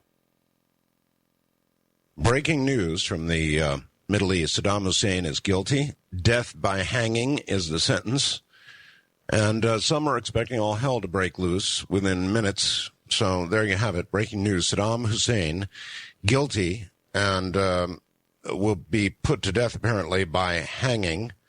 Laura in Hell's Canyon, Washington, sends that. We'll see about the all hell breaking loose. But there's the breaking news for you. My guest is Dr. Roger Leir. To be sure, some of these stories have been absolutely fascinating. Particularly the frequency.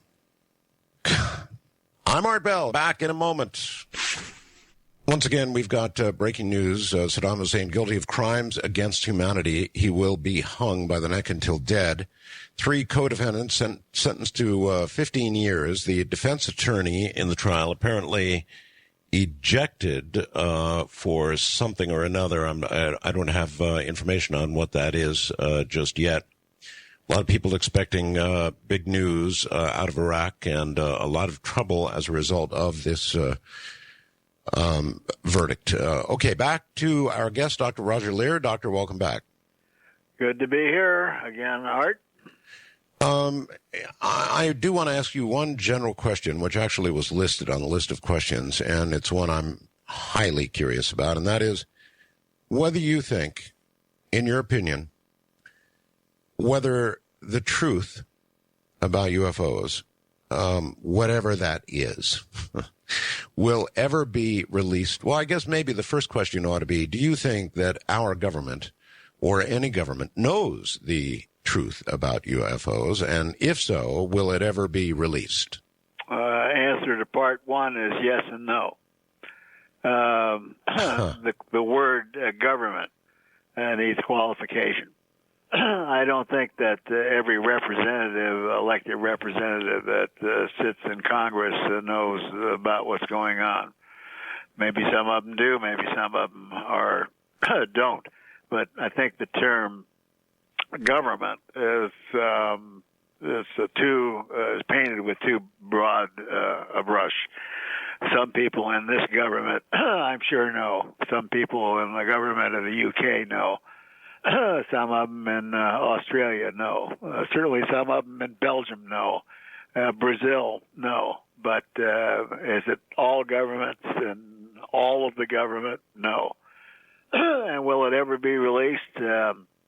I've come to the conclusion that the timetable may not be in human hands at all. If you go back through history and you look at the history of this subject and the supposed meetings that have taken place and the Eisenhower meeting and so on, if you just accept 10% of that as the reality, there's a good indication that this is some kind of a joint effort between us'ns and them'ns. And, it depends on who wants it released. Maybe it'll never be released. Sorry. Do you think, what do you think the reaction would be if, in fact, it was released? If what we least expect actually occurred, and let's say our government, the U.S. government, were to suddenly, the president comes on TV and lays it out for us, how would that go down? Well, I think as far as the United States and more progressive societies in this world would probably take it with a grain of salt. Okay, yeah, well, now we know there's going on close to 200 extra solar planets. The next step is, some of them look like they're inhabited. The next step, they are inhabited. Not only that, but they've been visiting. So what's the big deal? Whereas you go somewhere else in Africa or the Amazon in Brazil, and they'll say, it's probably the work of God, and they'll go out, in the jungle and start praying to it. So reaction worldwide would probably be a lot different. All right. To the phones we go. Anybody with a question for Dr. Leir is certainly welcome. First-time caller line would be James in Arizona. You're on with Dr. Leir. Hi. Good afternoon. Good morning. Tucson, Arizona, KNST 790. Me and 7 of my relatives all have a pain in the joint of our big toe. Huh. And I'm wondering if there might be some kind of correlation. Should I have that checked out?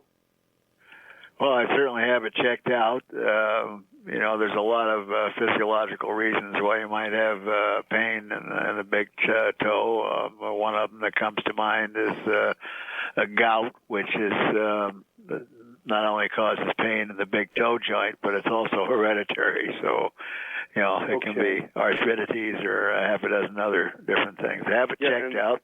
Certainly wouldn't hurt to get an X-ray taken. All right, and then just a general comment. When Diana Spencer married Windsor Charles, I became related to the Bushes and the Queen of England. I'm wondering if that's some giant correlation. And another thing, the Illuminati is real because my father just happens to be one of them. So I'm just wondering if maybe I'm some kind of genetic experiment. Well, obviously we have no way of knowing that, sir. But as far as the Illuminati being real, Dr. Leir, you've looked into these societies a little bit, haven't you? Oh, yes. I have some friends who have studied this for numbers of years. And I always remember that years ago I had some nice copies of Gary Allen's books, the political science professor from Stanford University, where he wrote numerous books on the CFR. CFR. What in the world is the CFR? Committee on Foreign Relations. Well, what do they do?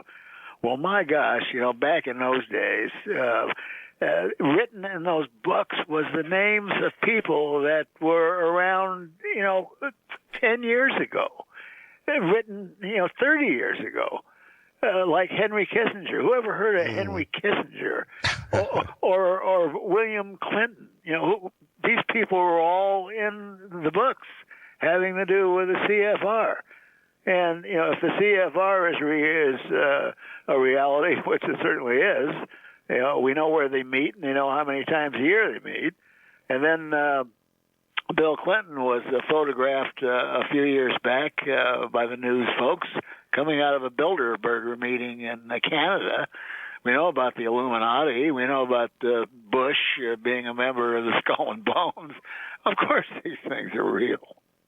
But are they the, what's right way to phrase this? Are they the dark, ominous, scary, evil things that people make them out to be, or are they something less? Well, I don't think they're warm and fuzzy. Let's put it that way. Okay. Back to abductions for a moment, and implants, for that matter.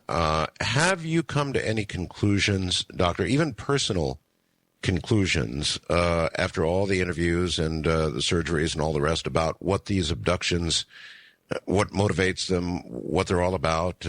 What are your personal thoughts?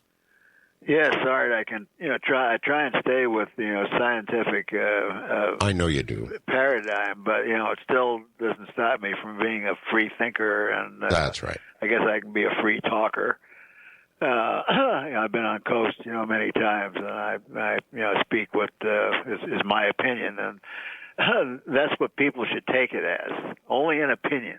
Because if there's somebody that gets on this show or any other show or public forum and says, well, here it is, folks, I've got the answers.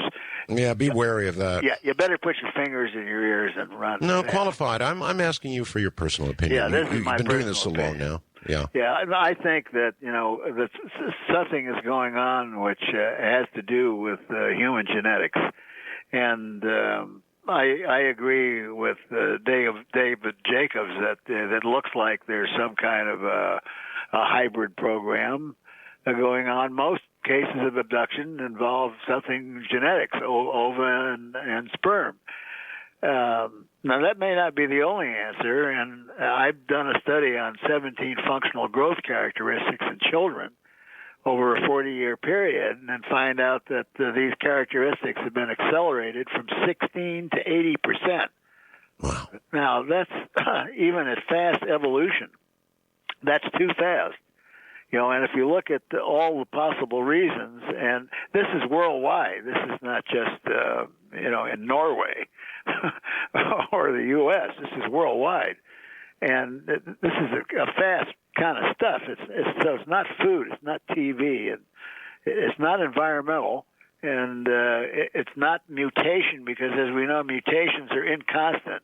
You can get somebody with 6 fingers on one hand and 4 on the other, or one blue eye or one green eye.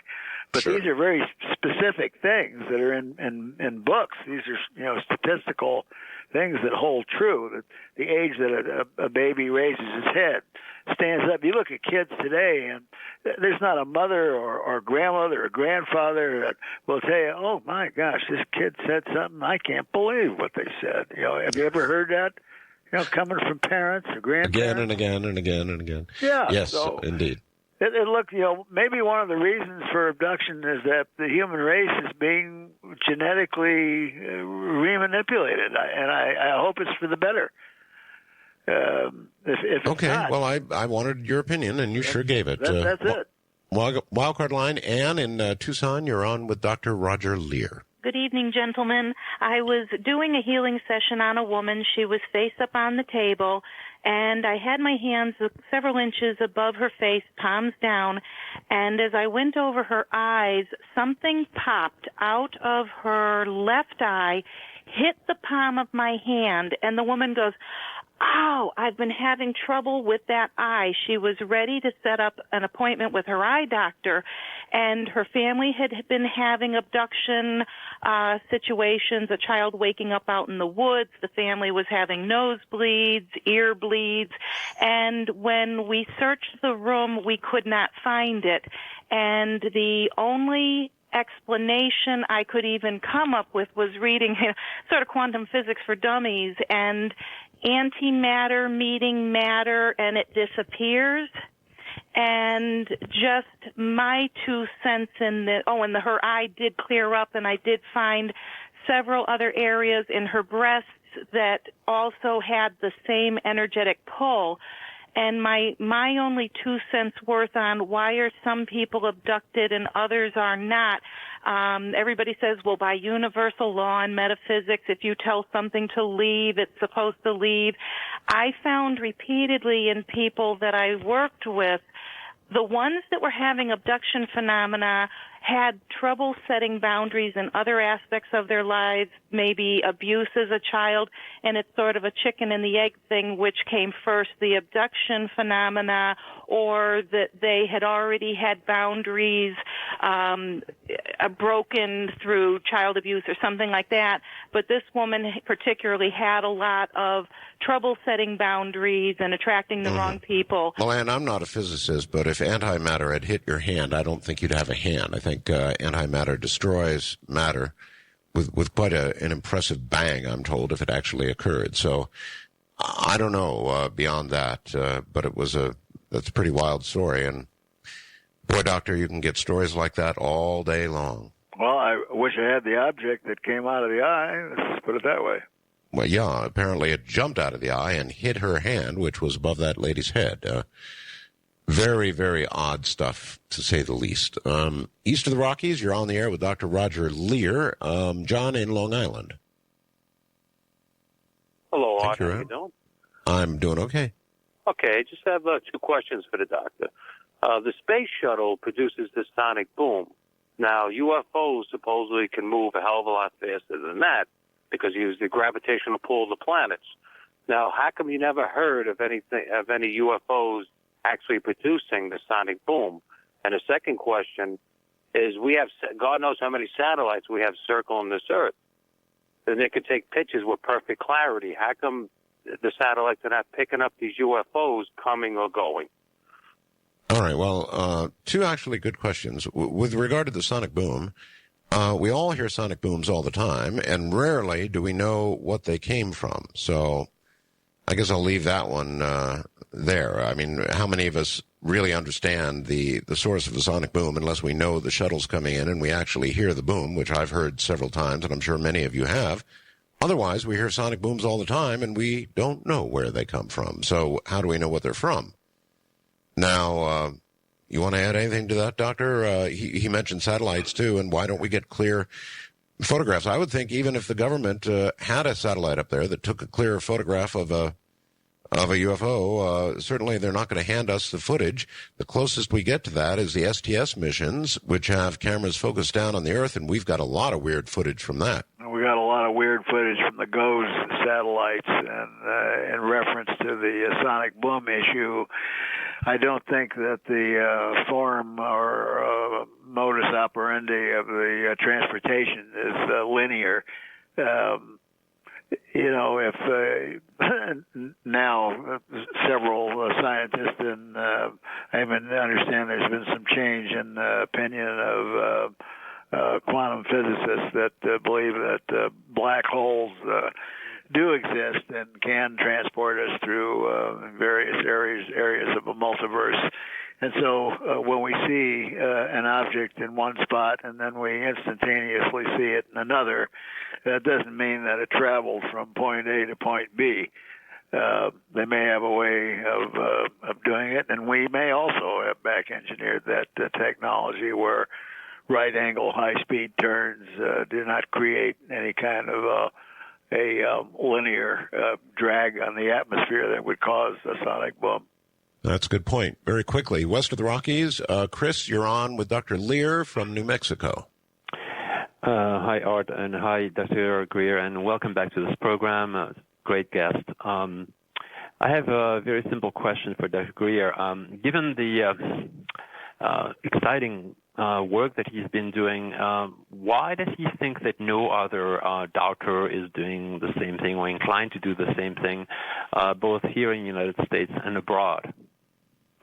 Well, in the first place, I've never said that there wasn't anybody else except me. I said what I have said in the past is I don't know of anybody else. There may be hundreds of people doing it all over the world, but it's not on the literature. It's not in the internet, and Chris, do you know of anybody doing it? I certainly don't, but wouldn't you think that those people would try to get in touch with each other, or I have a hard time to believe that those people would keep it secret and would not at least get in touch with other people, interested in the same field. Yeah, Doctor? Well, I would certainly hope they would, but so far nobody has contacted me. I get contacts from other physicians in various specialties, and they want opinions about various things, but as far as I know, there's nobody that's made sort of a scientific specialty out of it. Doctor, I would think that other physicians, for example, certainly remove things from people from time to time. Some of them might be things that have stories attached to them of abductions or what have you.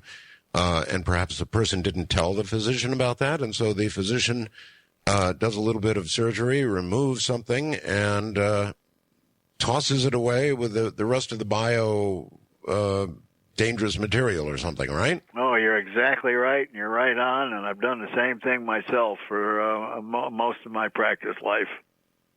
So there might be all kinds of things that are removed from people almost routinely, and they might or might not have some story attached with them. They just get tossed away, and that's that.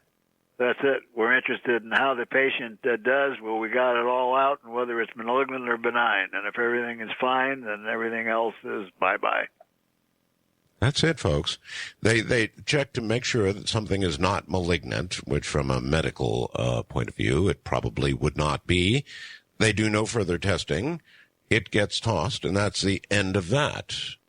Dr. Roger Leir, he's doing something a little different. Of course, that's why he's on Coast to Coast AM, and he'll be right back.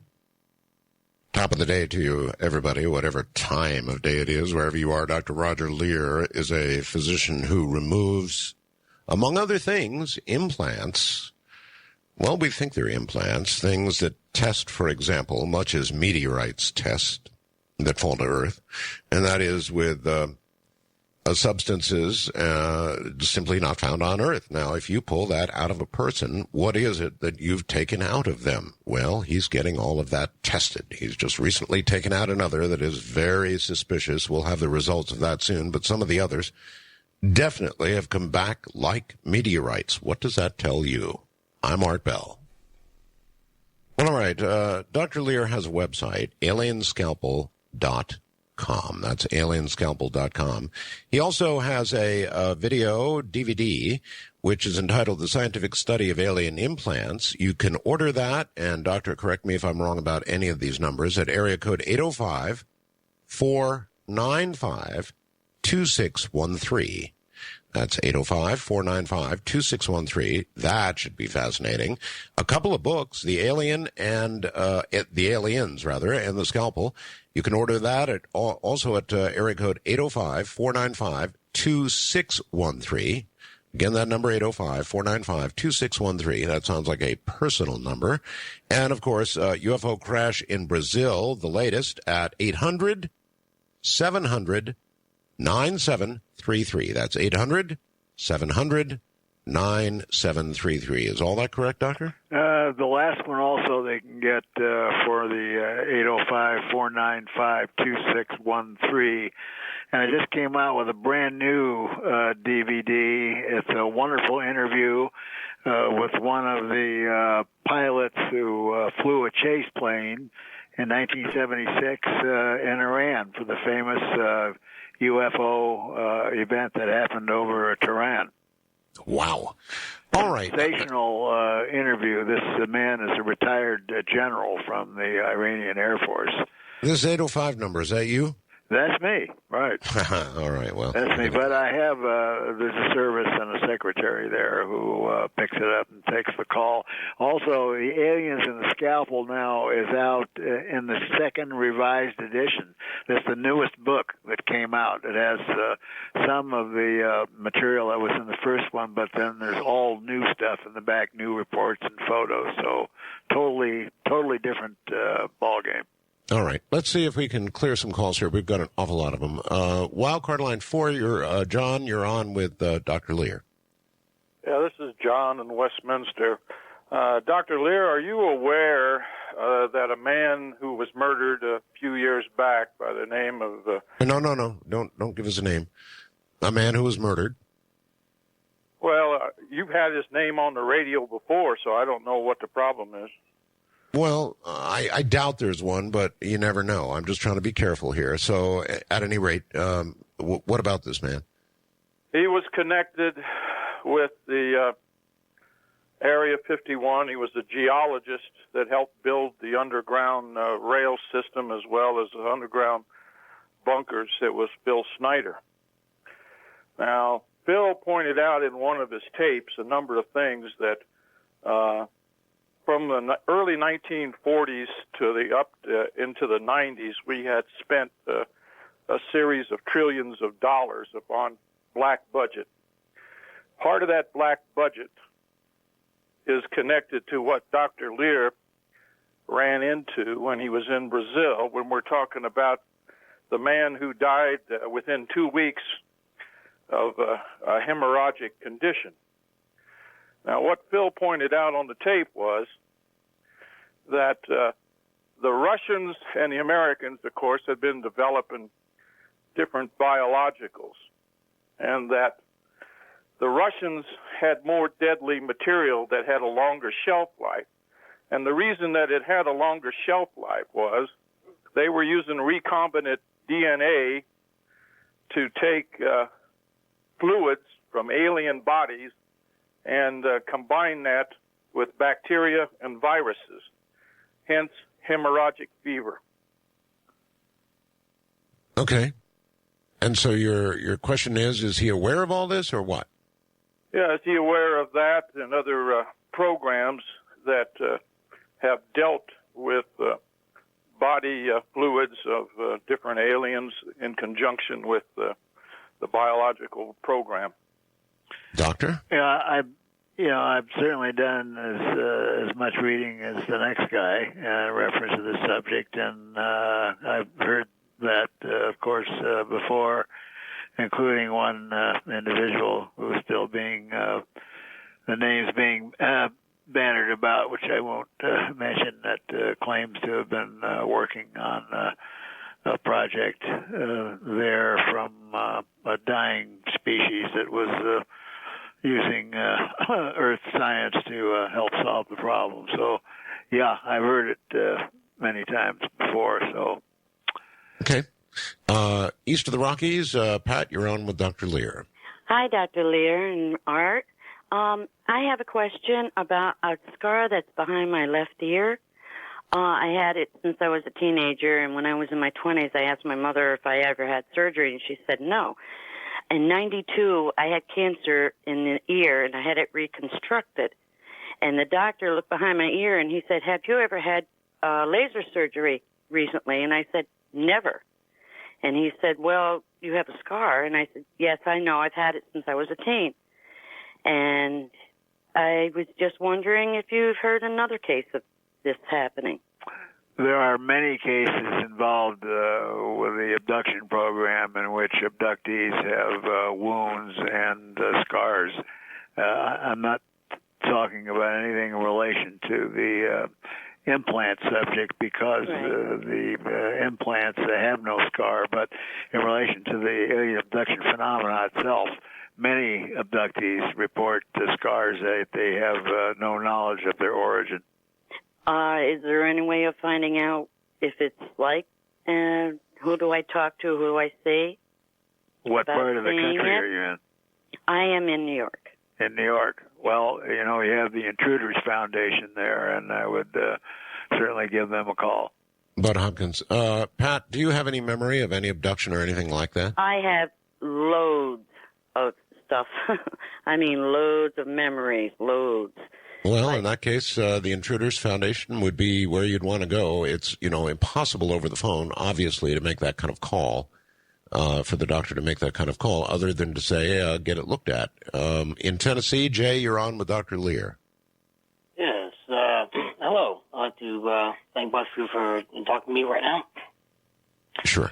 My question is that considering the 30 megahertz range that is publicly reserved and publicly available to review, is reserved for mobiles. I sent this to you a little bit ago on email. What makes you think that this is not partially involving the human agencies, and so this is this telecommunications range is specifically involved within for mobiles? Yeah, okay. Well, it's a reasonable question. we have no way of knowing right now what it might be involved with. We also know it's a satellite frequency, or very close to one. So it could be. In other words, he's saying, what makes you think, doctor, that it doesn't have some earthly origin? And the answer to that, I suppose, has to be it could, but no, we just who do you yet. know implanting people with transmitters? Yeah, well, it doesn't look like. All I can say at this point, without having more data, we have to wait till we get the data about the internal structure, is that it doesn't really look like anything that's in the form of a microchip or something that we would know that would produce that kind of a signal. Most of the things I've looked at before apparently are forms of nanotechnology. Now, we did have another one that we removed that was putting out a signal, which I don't have the figures in front of me, but that was kind of a different case because it oscillated back and forth between two frequencies. This one locked on one. That's also fascinating. West of the Rockies, you're on the air with Dr. Leir. Harry. Oh, thank you, Art. This is my first time getting to speak with you, for I've spoke with George many times, and I do recall this as a great privilege. Thank you so very much for the time. Dr. Leir, my question would be, do you get to keep the implants from your patients? Do they request them back? And does the government themselves, somebody in some agency out there, request that you turn over some of the data that you receive from this? Well, the patients do have to sign a form which relinquishes the custody of the object to ANS Research. Now, at the same token, it's a two-way street because what we do is to guarantee that any data that's derived from looking at these objects in a scientific manner is to be shared with the individual that it came from and the rest of the world. So there is no ownership of it, so to speak. And no, I've not been asked by the government for anything in specific. The only thing I can say to that is I had a phone conversation once with Dr. Edgar Mitchell, the astronaut who I've never met before in my life. And I put in a call to him, returned my call, and I was, when I got on the phone, I said, "Oh, this is Dr. Leir. You probably don't know who I am." And that's as far as I got. And he said, "Well, Dr. Leir, we all know who you are." So I don't that sort of raised the hair on the back of my neck, too. Well, I take it these people get a free operation, and in return they sign this form relinquishing. Oh, yeah, we don't. There's no charge for anything that we do, except they have to get themselves to me. I would love to have enough funds to bring them from all over the world, but unfortunately we can't do that. But all of the treatment, the surgery, the aftercare, the laboratory, the analysis is all paid for by our 501c3 nonprofit ANS Research. Very good. First time, make that wildcard line 1. You're on the air with Dr. Leir. Hi. Good morning, gentlemen. I heard an interview with Dr. Leir way back in about 1999. Dr. Leir, are you still in communication with General A? Yes, I am. And there was an awful lot of information that kind of correlates with certain things as far as my family and things with my sister, one deceased, but a sister still living. An awful lot of information that correlates, and I just needed as much updated information on General A and any new revelations and communication that you would have with him. Well, the only thing I can tell you is that he has a very bad case of cancer, and we all are praying for him. I'm certainly sorry to hear that. Yeah, it's a very sad situation because I've known him for many, many years. But I've lost a number of friends to cancer. Every single person that was involved with that piece of material from we suspected Roswell crash site is dead, except me. How are you doing health-wise, Doctor?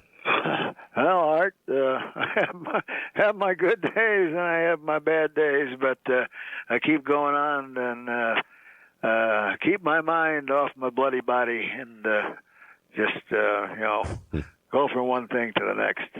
There you go. First-time caller line, Ryan, you're on the air with Dr. Leir. Yeah, hi. This is Ryan, and I'm an elder with the Children of the Law of One, and I've been doing frequencies and stuff based on and harmonics based on the teachings of Atlantis. And what I have gotten based on kinesiology and muscle testing is that this frequency of about 30 megahertz is actually a frequency that deals with a certain nerve receptor that controls the human genome reproduction. And it would also basically, putting this in a woman who is fertile, would control the advancement of the human race through artificial evolution. That's quite a revelation. I don't know how to deal with that information. Do you, Doctor? Well, I can maybe summarize that and pass it to my friend who's a geneticist for his opinion. I do know that we know now that each segment of DNA that we have, each individual DNA marker for each human being has a different electronic signal. So there could be something in what the gentleman is saying. You know, if you had a device, that's why I don't think these things are tracking devices, but because an advanced civilization could certainly build an electronic device that, if they wanted to, could tune in on anybody's DNA they wanted to. They'd track you anywhere, probably in the universe. If not tracking, then manipulation? Well, it could be manipulation, but I think they do support, the idea that information is being derived from them. But I think that it has to do more with some kind of a genetic experiment. How well is it going? And there's basic information that's coming out, which is useful to some entity. Fourth wildcard line, Jonathan, you are on the air with Dr. Leir. Hi. Hi, this is Jonathan Reed. How are you doing, Art? Fine. Hey, Dr. Leir, you and I met up in Sacramento a few years ago, and I had the opportunity to meet you. Is this Jonathan Reed, Mel's Hole, Jonathan Reed? Well, Jonathan Reed from Washington State, but not Mel's Hole. Okay. This was my alien in the freezer. Oh, well, that's right. I'm sorry. Of course. That Jonathan Reed. Okay. And I just wanted to say, Roger, if there's funding necessary to do more research, that funding is available to you outside of the United States. Well, if you can point me in that direction, that would be absolutely wonderful. You send me an email, and I will do my best. It's probably going to have to be the other way around, Jonathan. You're going to have to send him one. You've got his website. Great. Right? I will get in touch with you. Okay. Well, that's kind of sad that anything, so many things these days, Doctor, including news stories that are not exactly mainstream here, funding research into certain areas, all has to be done outside the United States for various reasons. It's sad. It's just, to me, very sad. But it's absolutely true. Look at Pons and Fleischmann, who are happy and well in Switzerland, being funded by Toyota. Yeah, I know. Sad. I know. Sad is, I guess that's the only word for it. Wildcard line 2, you're on the air with Dr. Leir. Hello. Hello. Hello. This is Eden in Chula Vista. Okay. California, KOGO 600. Mm-hmm. This is just so incredible. I was just thinking. Now, I've been on hold for a bit, but I was just thinking what to tell you, Art. I've been listening to you since the first show I listened to you on. It was Jonathan Reed. It was the Jonathan Reed show. Oh, what a coincidence. Okay, we don't have a lot of time, so okay. If you have a question. One quick comment. Could Dr. Leir give a little more information on that San Diego conference coming up, and in all of his researches, I mean, I've probably had enough things happen to me in the 50 years of my life that would fill one of your old 4-hour shows. I don't have any kind of alien abduction experiences that I remember, but I've had from all the full range of things that you guys talk about, from seeing UFOs and. All right, sir. We're gonna have to hold it. We're gonna have to hold it right there. We're out of time. On the San Diego conference, nobody's finding it on any of the websites, Doctor. Very quickly. NationalUFOconference.com, and it's at the Bahia Hotel, I believe, December the 2nd and 3rd. Are you going to have something on your website about it? I will shortly, yes. Okay, so just keep checking the same websites, folks, and you'll run into it. Doctor, thank you so much for being here, as always. An incredibly fascinating show, really fascinating. 30.012732. Doctor, you have a good night. Cosmic good night. Good night. That's it for tonight. Tomorrow night we'll be back, folks, once again, as usual, same time, same station. However, Dr. Sir Charles Schultz III will be my guest from Manila. Good night.